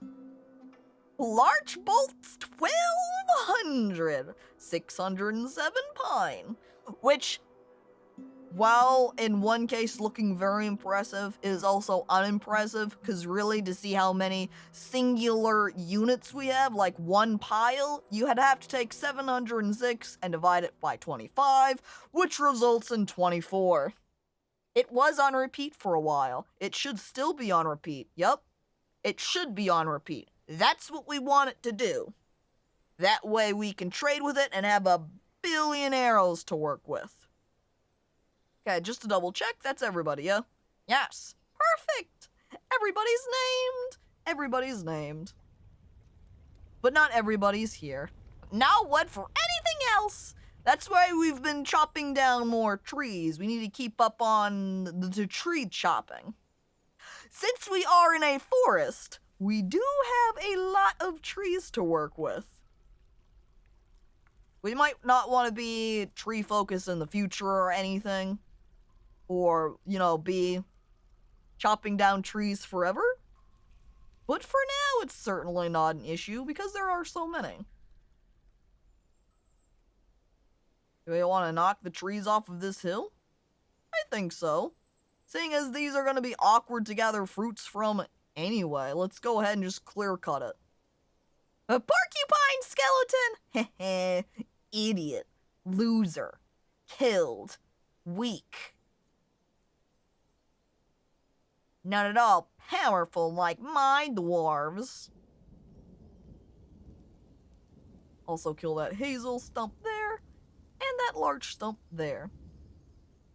Wonderful. See, and it's great too, because again, we don't have to have a giant wood log pile, because we've got our quantum pile here. Yay! I love quantum piling. It saves so much space. But right now, everybody's busy taking care of the crops, getting our million spawns planted, and then we'll be set for food, because I brought so many seeds with us. Or spawn, I suppose. Quantum pile? Quantum enough. I've got a little wood cart right here, so I have tiny stockpile for wood here, and then they take from this pile, they put it on the minecart right here, they kick the minecart, and then it goes into this pile. Singular spot. Many wood. Just keep stacking it up. Thank you, minecart, for making it so we don't have to have a 50 by 50 square. Just one. Singular spot. How does this work? If you mean literally how is the setup in Dwarf Fortress, you just have to have an initial stockpile where your main goods are kept, where things are collected and dropped off. You make two little, that's what I do, I used to. One might work, I don't know, I just used to. And you put your minecart stop underneath it. You can see, there it is, track stop. Direct it over in the direction where you want to dump your items. You have your stop dump in that direction. You then take your minecart hauling to say, hey, here it is. This is my stop. Grab from your main pile where your dwarves will grab things from wherever on the map and drop it down right there. Tell them to haul that into the minecart and have the minecart accept that item. And then you assign the status for what it drops. Just make sure it's all pointing in the right direction. So it's kind of all set up normal, but it can throw it down. Using bins or barrels can make it a bit fucky. I haven't tried using it with bins or barrels. At the very least, it works fine for single spot items, like logs, rocks, furniture bits, so it's really nice for those things. Because again, you don't have to have a huge area for setting it all up. So it is particularly great for rock chunks, I agree, because then you can haul it to be nearby your crafting areas. So they don't have to walk a million miles away to get rock. And then it also doesn't take up a ton of space. And Caco is a genius. What it is I took a little bit of inspiration when I was trying to figure out how I could relocate magma from somewhere on a map to somewhere else. And I watched a tutorial for, I think, a metalworking industry setup, actually. And from Blind IRL on YouTube, and as he's kind of panning around his map, I noticed that there is a minecart that has this singular spot next to it, and I watched his minecart tutorial because I was also then trying to figure out how that worked, and I was like, wait a second. Can I just do this? And then I did. And, again, hoo boy, it's convenient. And look, oh yeah! War Void. Perfect! War Void, now making us masterpiece bolts, which means we'll be able to make high dollar from that. Needs unrotten fermentable plants, don't worry, we'll get that soon enough. grab a bun. And autumn's here now. So we'll have our bolts ready for trading. Got drink 80, food 70, plumps growing heartily. Got a couple of workshops set up, which we're not utilizing quite yet. And now since it's autumn, we got a bunch of food falling on the ground, which means we could also set up more area for gathering fruit from to get it off the ground to use as food too. And yeah, this is magic dwarvenry. Thank you. Dwarves. Heroes. This would be a particularly nice area to set up for gathering. Oh look, I think this person's already gathering the plants. Lovely. Since it was part of our gathering area. Just a little bit more time and then we can have our caravan show up for trading. Oh. Who says dwarves don't have magic? The elves. The elves say this. Did we? Oh, we did not remake our butchery table yet. I should do that now. Farming. Butcher. Butcher. There we go.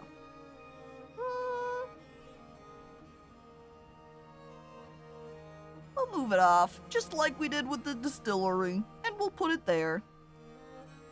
Cinnabar. Yes, I say it again. Dwarves don't have magic. We got a spy, get him. Slap Shy Guy. We definitely have magic. Or is the real trick we pretend that we have magic when we don't so we can try to scare people away? Aha! We've got a bunny. Should we make it so that one of our rabbits, one of our original rabbits, I should do it just for both, the two original rabbits here, make them available for, wait, we had 3 rabbits, that's right, female, female, male. And we'll keep and lame them and let them be pets. And then our dwarves can weep when they die. It'll be perfect. Imagine being scared by something underfoot. Oh. Dwarves don't have magic, they have engineering. Is this a case where we go, dwarves don't need magic, we've got engineering, as they're crying? Okay, more, huh? Oh, I see. It's giving us that reminder to say, hey, don't forget, season time and all. Outpost liaison from a place has arrived. Hi, hello, welcome. I'm here. Are you going over to my trade depot or are you just here for conversation at the moment? I think, yeah, they're just doing diplomacy right now. Hello, welcome. Hey, the world is the same as ever. Nothing? We've been here for nearly a year and no change? Oh, okay. The elves can't even see gears. They don't get it.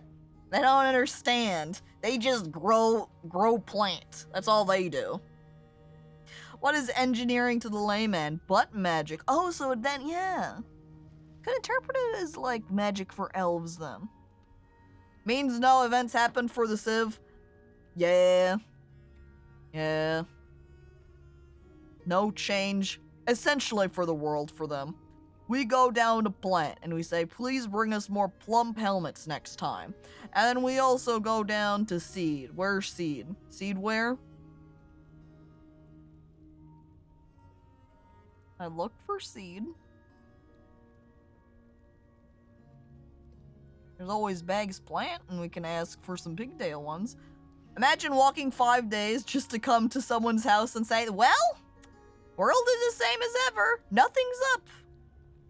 But what if then you had a bunch of dye made up and then you play some dice games, huh? I mean, that would be nice too, right? There we go. Seeds. Plump helmet spawn. You know what? We should also go ahead and grab some pigtail seeds so we can grow plant for weaving clothing. That would be good too. We could always get some cave wheat and we could try to work on making it so we can make it into Something like bread or similar. Is there anything else that we want to ask for so we don't have to worry about making it for ourselves so much? Like, weapons could be useful to ask for then? Bread doesn't exist! Well, we can use flour, we can grind up our wheat and use that. So, I'm fine with it just being a high-cost meal ingredient. And using it in my roast. That's fine. Asking for armor could be ideal too. The main thing is having some extra weapons and armor for a military team so that we're ready if we get attacked at all. We have an anvil, so we don't need an anvil.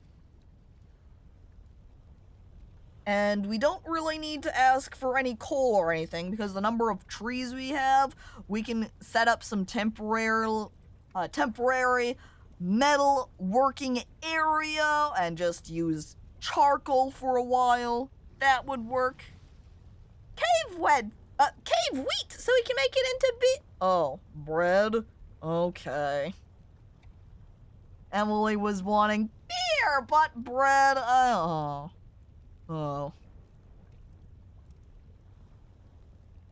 I think bringing in some more crossbows would be nice then. Because then we could have more hunters running around. Plus, if we had an entire army of archers, then we could, say a dragon shows up, keep a distance, shoot them with bow, rather than trying to get right up next to them and hit them with axe or something. I will take some battle axes, though. I don't know if I want to live in a place that doesn't believe in bread. Well, you gotta deal with it. All we know is, what, stew? Roast? That's about it. I don't remember or know what the lowest quality meal is. So I couldn't comment on that one. Anything else? Armor, perhaps? Armor is so awkward to request, though. Because they want to get so specific on what kind of material.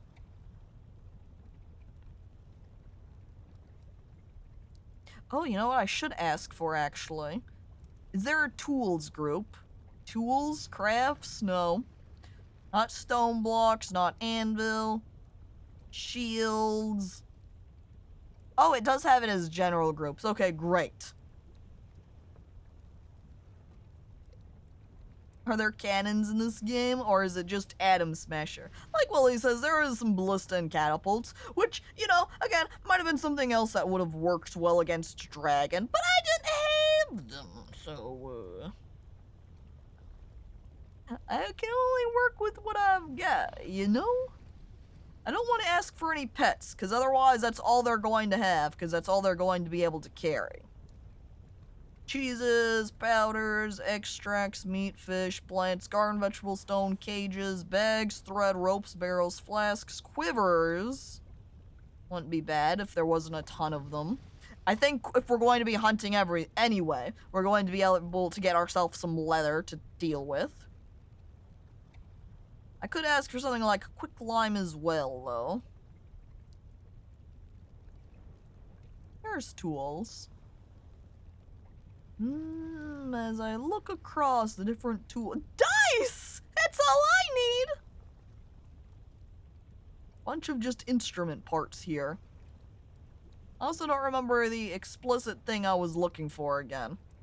Well, it doesn't matter. I'll be able to make it myself at some point anyway. I'm a free roller. I do what I want. I'm in charge of my own destiny. I hit the done option. Next year they're going to want some large gems and powder, huh? Well, I could try getting powder if we can identify some powderable rock under the ground. You're not Caco the Great Dwarf in Sky is in control? Oh. I didn't realize. Oh, the merchants are here! And some migrants. Alright. I don't have a broker. So we're just gonna call somebody over here as we move our goods over, aka all of our ammunition. We don't know how much it's worth, but we're gonna bring it anyway. And then we can grab our ammo bins too, bring them all over, and we can see what we can sell these things for. Probably not as good as we would be if we had a broker. Probably would have been nice to get one traded up first. Trading without an appraiser is gonna be fun. Yeah. Just have to wait for them to bring everything over now. In the meanwhile, we've got about 6 more people that came in, it looks like. So, let's get people named. We've got a new miner, but... oh! They actually have some combat skills, too, so we might make a little bit of a military team, too. This is the first person, so... traders start to sweat when you bring over a literal ton of ammo, and that's it, just bolts everywhere. Pick! Albino octopus. Albino octopus. Enter. There you go. Another miner. It's a shame, though, we don't have more pickaxes. Next. Peasant. Oh, well, they can plant at least. Have we been setting people to do specifically planting positions or plant gatherers? If I click it here, it will prevent everybody from being able to plant gather, which I don't really mind right now. Are you going to upload your dwarf streams to YouTube? Yes, they won't be edited. Or, I don't know if I'll have an edited YouTube video that I will do from them or not, but almost every stream does get uploaded to YouTube, so it will be there. But hello there, Yoshir in the Cape, and welcome! Yeah, if you add VODs to the end of that URL, though, it would still work. You can see the difference in those URLs is just if VODs is at the end or not. Where are we? That's right, naming. Hi, YouTube! Albino waves. Peasant is Shrek's uncut 14-inch hog, all caps. Next name. Gelder. Which is all you do? Oh. Not even any combat skills, so I can't really nicely put you into a military team as well. I guess we could have a kitchen set up, and we could put you into a kitchen to start doing some cooking, maybe? Peasant? Yeah, peasant. Thanks, I like unedited VODs. Well, then, there you go. You have access to them. And you can see our first base there, too, yeah? Because we did 2 streams of Dwarf Fortress, and during the first part of today's stream, we lost it, because we got attacked by dragon. And it just burned everything. Okay, Gilder. Emily! Ursula Major. There you go. You're in now, too. Name. Weaponsmith. Adequate weaponsmith. But what if I make you the weaponsmith instead? Slide you in there, where, by the way, you have a spouse, 2 lovers, and 8 children. And then we'll rename previous Emily.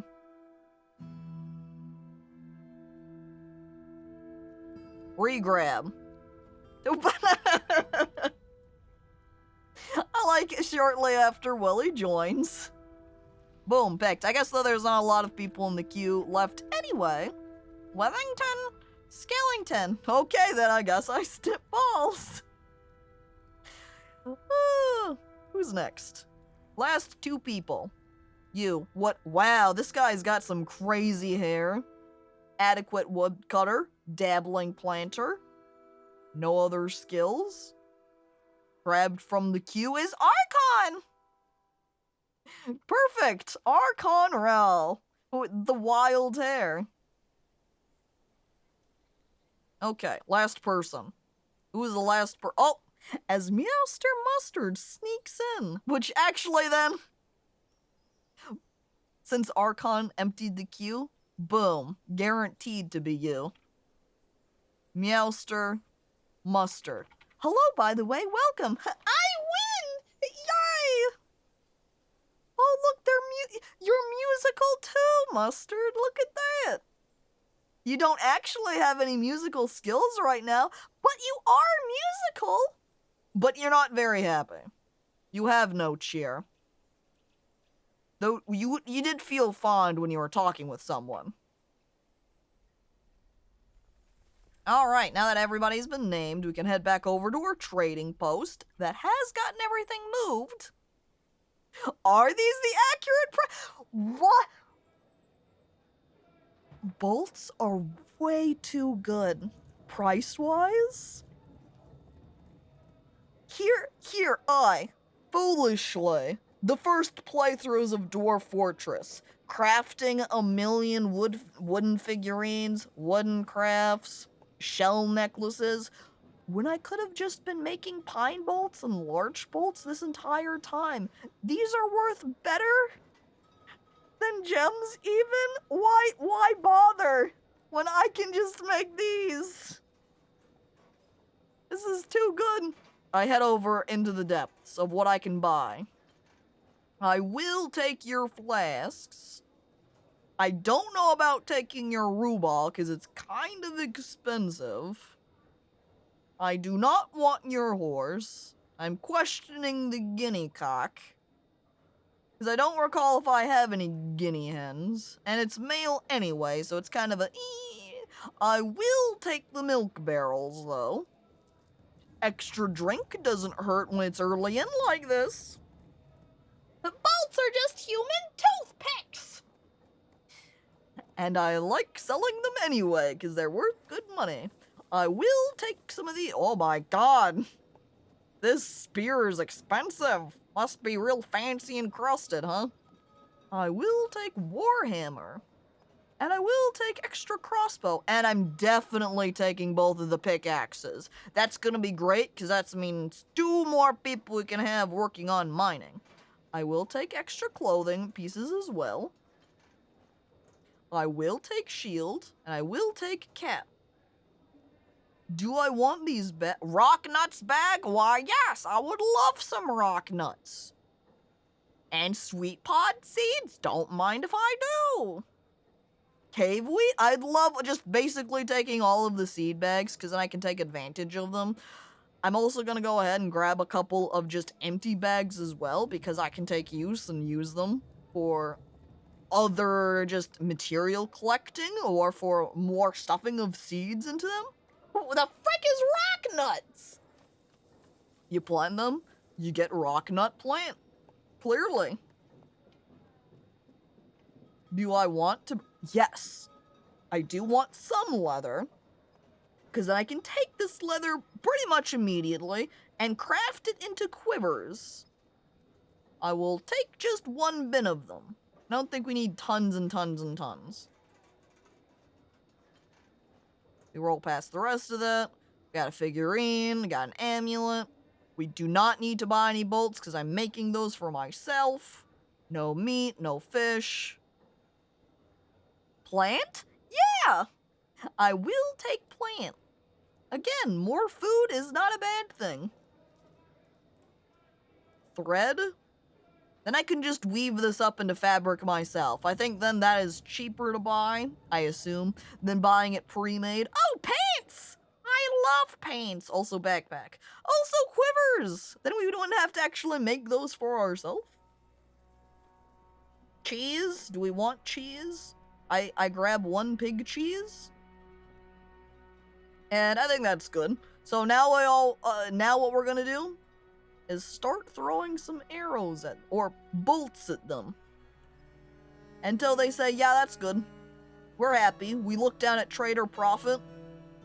It'll be green eventually. Just tell us when. Right there. Even if this is way more than we actually need to pay, I'm okay with that. we can make more bolts all day, every day, because I don't know the actual prices. I've walked up, armful of bolts, dumping them on the table, and I point and go, I want that one and that one and that one. The other merchant, realizing that I have no idea how much everything costs, kind of does some like a side eye. Couple more bolts and we'll call it even. Is this good? Put another 2 piles of bolts down for me. Okay, chink, chink. That's good.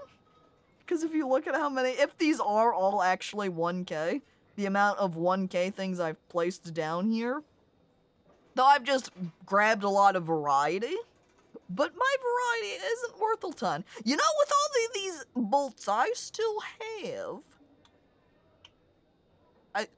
you know, maybe do a little bit of a splurge, buy a Rubal.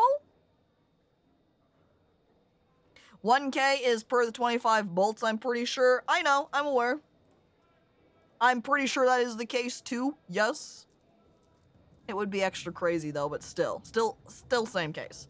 The elves are gonna hate trading with you until I get my metalsmith areas set up and I can trade in metal bolts. But yeah, you are correct that the elves are gonna walk over and be like, so, wanna trade? And then I start sweating profusely, arms filled with wooden bolts.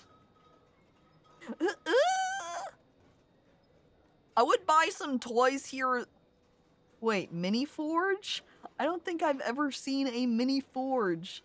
I assume that this is just a toy for your children to play with, but god damn it. I love the tiny bronze mini forge. I'm gonna get a little hammer to go with it, so then when we get a child, they can sit down all happy like and be like, whee! Clink, clink, clink, look, I'm crafting! It'll be adorable. I trade. He wasn't very happy though. I guess we didn't give him quite enough bolts. Do you want a couple more? You want some bolts as a gift? Can I just randomly throw a bunch of bolts at you to make you happy and trade? Are you giving me those? Do you wish to trade or make an offering to our leader? You see that rope? Yeah, give me that rope right there. Trade for that one. Still not happy? Fine. I guess they have to be brokering to really be satisfied with my gift. I don't know. I don't think when I had no broker and I did trading before that, I still think they were happy when I over-traded them. But oh well. That's it. No trader at the depot. As I head back over to my base. Do dwarfs have skills, or do they need to learn everything? Like, how many of those bolts are gonna miss, because no one knows how to aim? It is kind of like a... The judge of intent might show those messages. Oh, okay, that's possible then. I'm not sure. Maybe you're right. But by default, most dwarves when born don't start out with any skills by default. Also intriguing is that we currently have no children.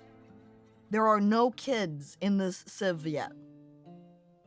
No births, no migrants coming in with children. In other saves, I've had huge, vast quantity of kids coming along.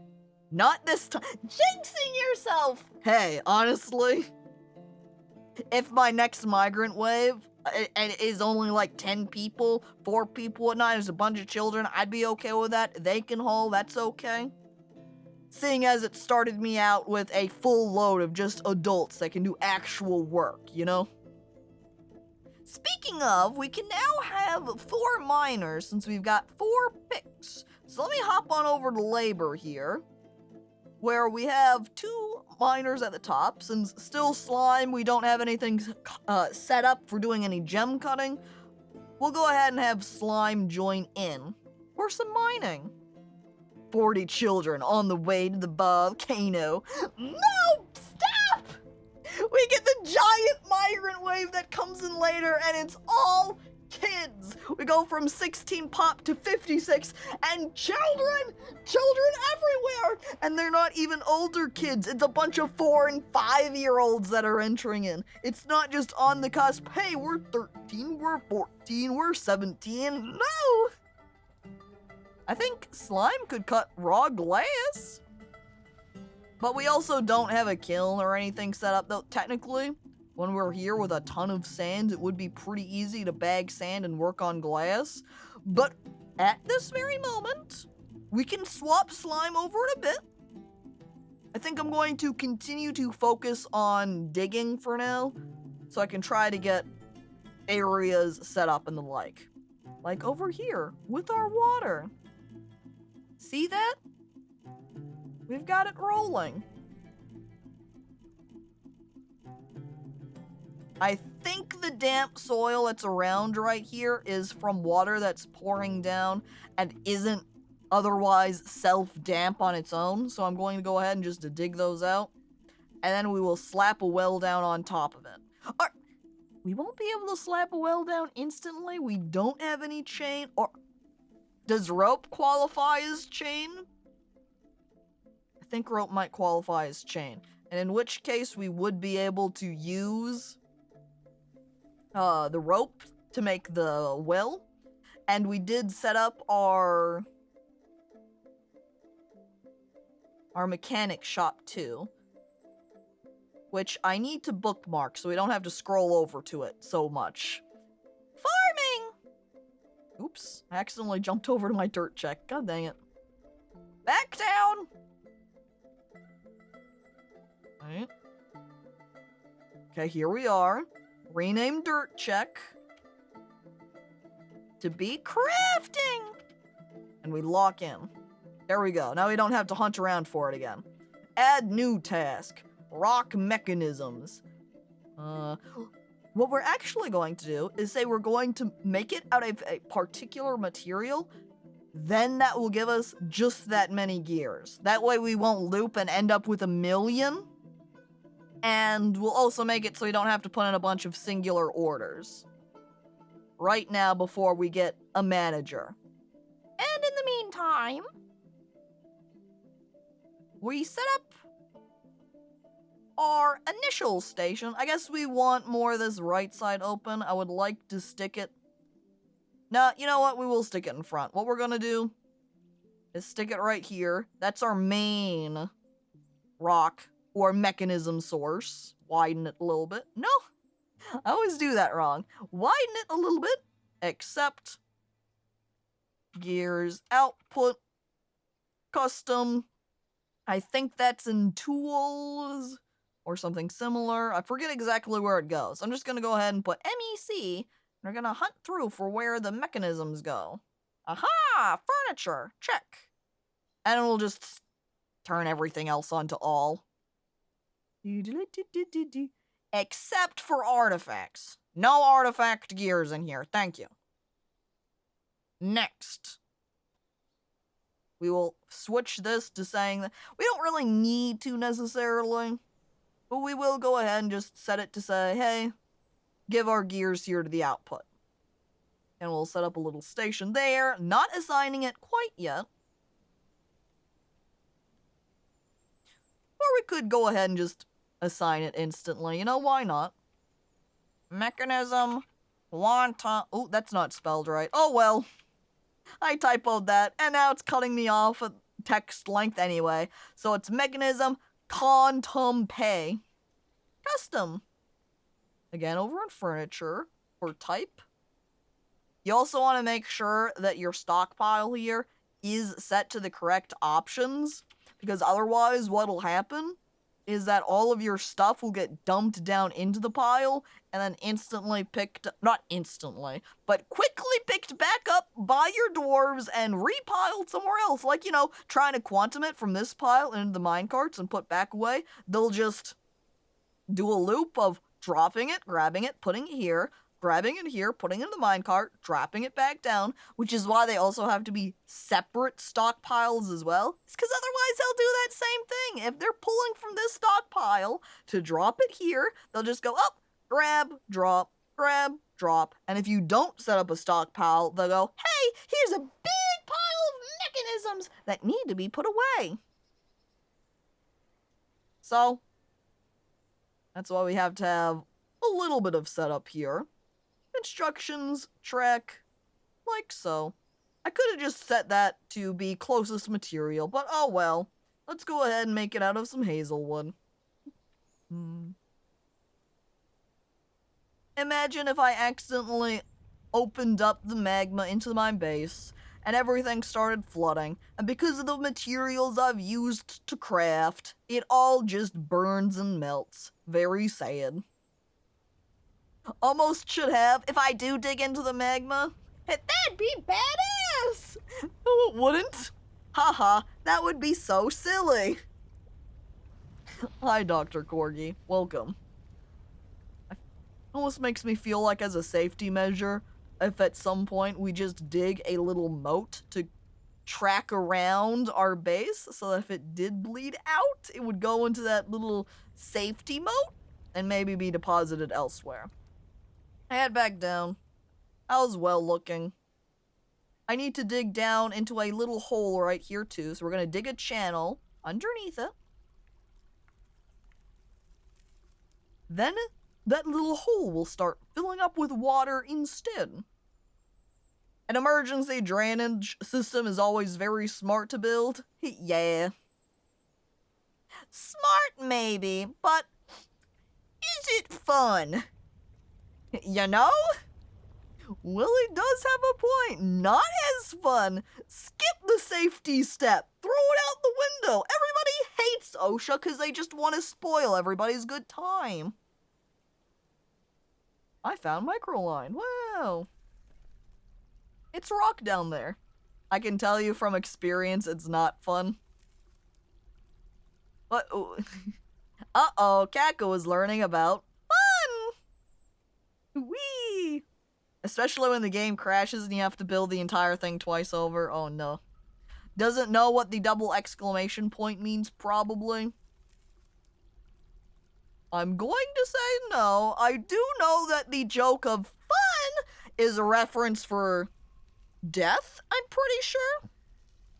When things are on fire, they get the oh double exclamation point tag. Oh. Yeah, I don't think that's how it marks it out in any way, since you have the side alerts now instead, because this Steam UI.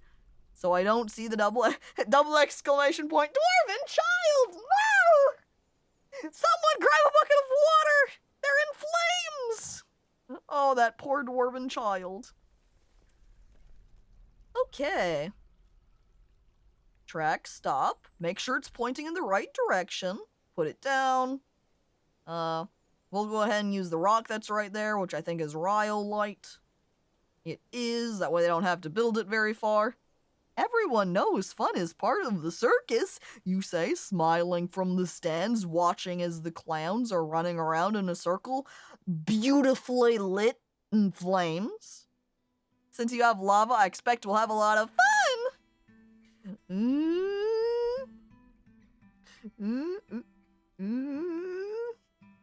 If we don't open up the volcano, we can keep our fun to a minimum. Track stop. There. Wait, wrong thing. Turn that off. Not lumber quantum. New route. Rename. Stone. Oh, I guess this is mechanism quantum. Mechanism quantum. Enter. Stop. Here. Make our stop then. Grab from furniture for mechanism type. And we can turn everything else on in here. Really what I should do is hit all and then go into type and put off. That would be a lot faster. Less mouse clicks, but too late. We've got that set up here. And then we're going to say, hey, take from this group right here from the gears output. Done. And then when it's ready to go, we're just going to kick over in the left direction. And it'll kick it over into that stockpile. I don't really need to be as worried about, how tracks and what direction they're kicking, because it's really just going to be sitting next to this pile the entire time. So personally, I just have it kick in that direction. So it's gonna sit there the entire time. I hit the done option. And then we just need to assign our minecart right there. Wonderful. We start. Is that set to kick or lead? I didn't see a boot.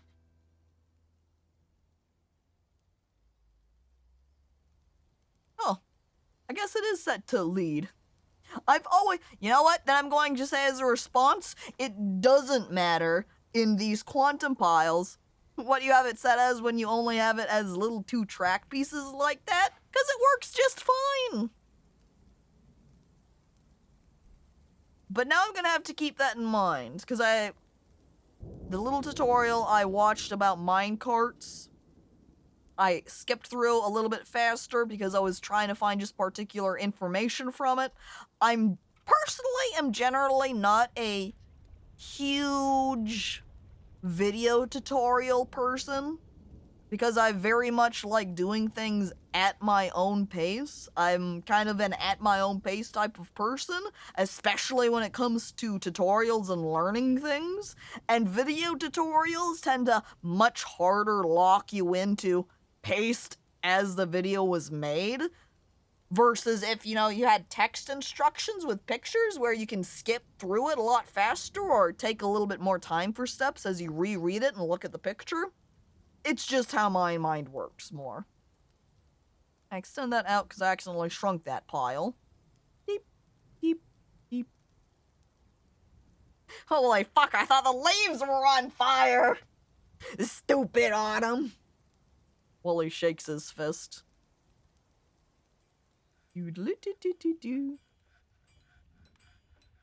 Fox is fighting because we're hunting it.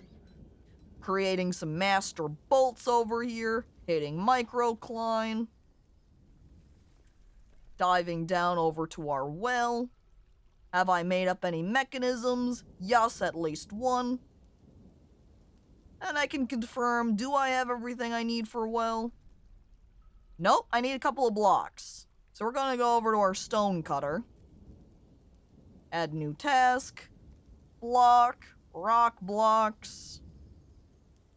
I would like to choose a certain kind, but I don't know if it's because the guy's already coming over to make something that I lost my opportunity. But oh well. That works. Whatever material you're making it out of, I suppose. Craft. Machine. Well. No access to blocks. Have to still wait for it because they're taking longer than instant. There they go. Looks like we're gonna have a cinnabar well then. And donk. Ta-da. We'll have the bucket match. I use Goblin Cat. And then we're gonna use Cave Spider Silk because it's fancy. Silken rope.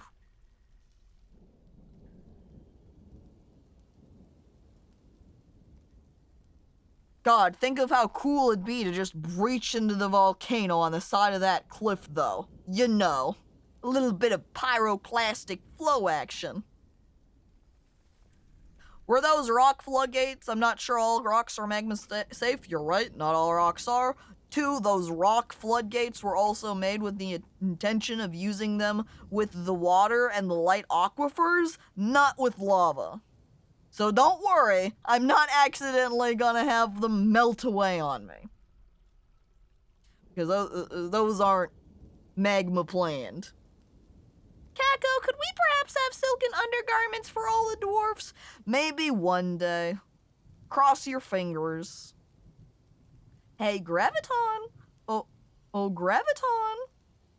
Why don't you come over here and brew me up some alcohol, Graviton? Yeah, no artifact thongs yet. I'm also going to modify this food stockpile plant and look in here for the pigtails so I can flip that off.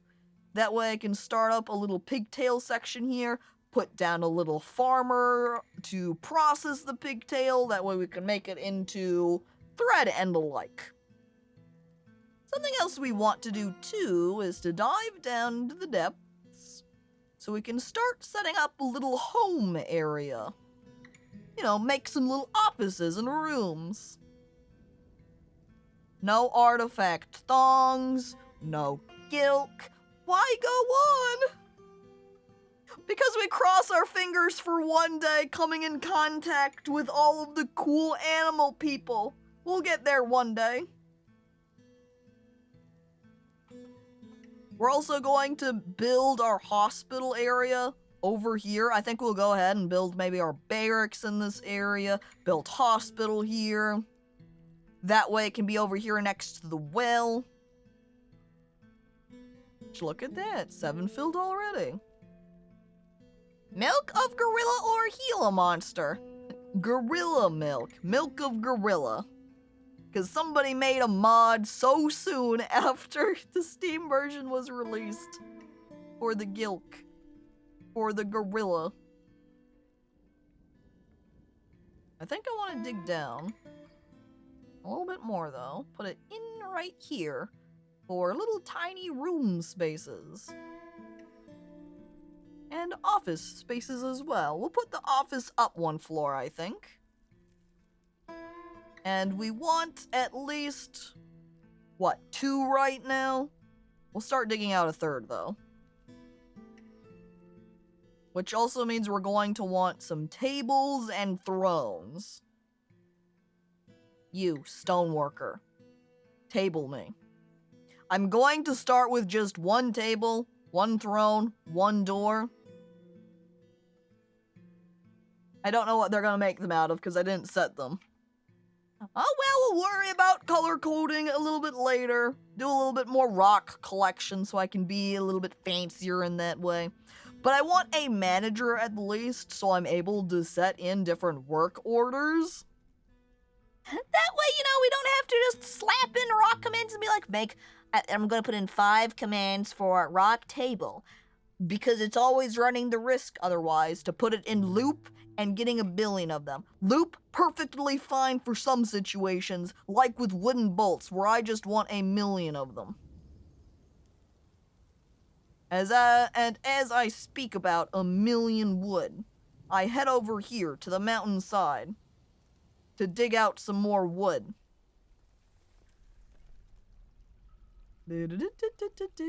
We're also going to be able to have some really fancy alcohol this time because there's grapes here, and grape wine is the classic type. I'm gonna need a little farm area dedicated just for grape planting. We're gonna build out a ton of platforms so we can have a vineyard too. Classic volcano What if we above the volcano up here at the top? Yes, or barrels of wine, finely crafted, warmed and heated, kept pure by the power of the volcano. We just have all of these aisles going out above in order to grow up all of our grapes. Yeah, big platform on struts with farm plots up on top. So fancy. And then we see that it's still just worth less than all of the wooden bolts that we can make. And then what's even the point? I might as well just keep making wood bolt. Oh, look, snow! Yay! Are you excited for the snow, chat? We don't have any water outside, above ground, that we have to worry about. We're also going to need, I guess if we ever want to do any power or anything, we won't be able to have... No, maybe we could do some water wheels. We would just have to work it out with our light aquifers to draw water out of them and get a little, like, river circle going, like a lazy river style, you know? Literally every embark I go to has no snow. This one apparently has some snow. And my personal sandwiches save file also had snow too. So that river that I was built next to would freeze. And if any dwarves were hanging out on it, oh, unfrozen, and then they get whisked away and go down the waterfall to their death. We're supposed to have a white Christmas here, IRL. I'm kind of excited. I'm jealous. I don't think we're going to get one this year where I'm at. I'm dreaming of a white Christmas. Oh, not fair. Never gonna have one. I set up now my next little farm spot. Workshops, not shots. I'm not getting drunk right now. For farm plot, make a little bit of a gap so it's easier to distinguish between the two. Set it up, prepared, and then we'll go ahead and plant some pigtail.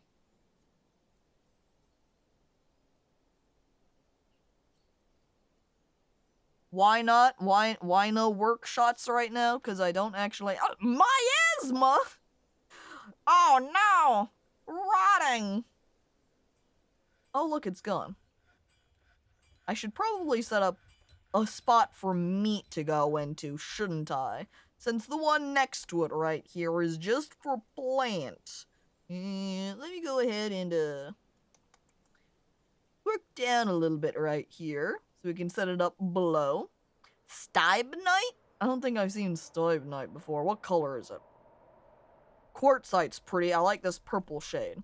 The Stibnite? I'm missing it, I think. Where are you? I'm squinting. Did I dig it up, maybe?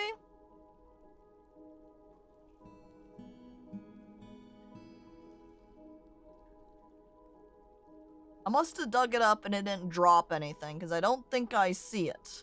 Well, I'm not gonna worry about it then. I dig out the area, and white noise, hello, welcome. It's -15 and snowy here, stuff gets old. Yeah, snow is nice, but it does certainly get a bit intense too. Snow is nice when you don't have to go out and do stuff. That is also big factor in it. If you don't have to actually, say, go out, drive, do any sort of traveling, stay at home all the time, snow is great. It's perfect. Play in the snow all day, look outside and enjoy the snow while you sip on some, you know, hot chocolate with marshmallows, peppermint topped into it too. A little even maybe peppermint stick stuck in there. Cinnamon stick too. Extra fancy. Oh, I love microcline so much. It's such a pretty shade of blue. I'm so into it. I wish there was more of it. I hope your dwarves develop a metal allergy. Angry. No, Gert, stop! If they're allergic to metal, how am I supposed to make them cool metallic weaponry? Or have them gear up in any of the armor I brought along, because it's all made of copper? You see this? Down here? They won't be able to wear any of it. No! Make cool obsidian weaponry? I guess that's an alternative, since obsidian isn't metal, but what will they wear? Just leather? Ugh. They have to live like elves? No! It's gonna be trapped like an elf. The elves are gonna wander over and think that I'm just a whole bunch of elves. Just short elves. I weep. Unless the elves are supposed to be still short in Dwarf Fortress. As I smile pleasantly at my supply of food and drink, why yes, I do think we will be doing quite fine. And why yes, I think now that we have some little bit of initial setup here at my Dwarf Fortress base, I am going to continue to work on this, just do a little bit of the general digging setup, where I'm going to be diving underground, you know, and just digging up a bunch of spots of going, here's another spot for office, room, and so on. that'll be off-stream work, as I am going to go ahead and save.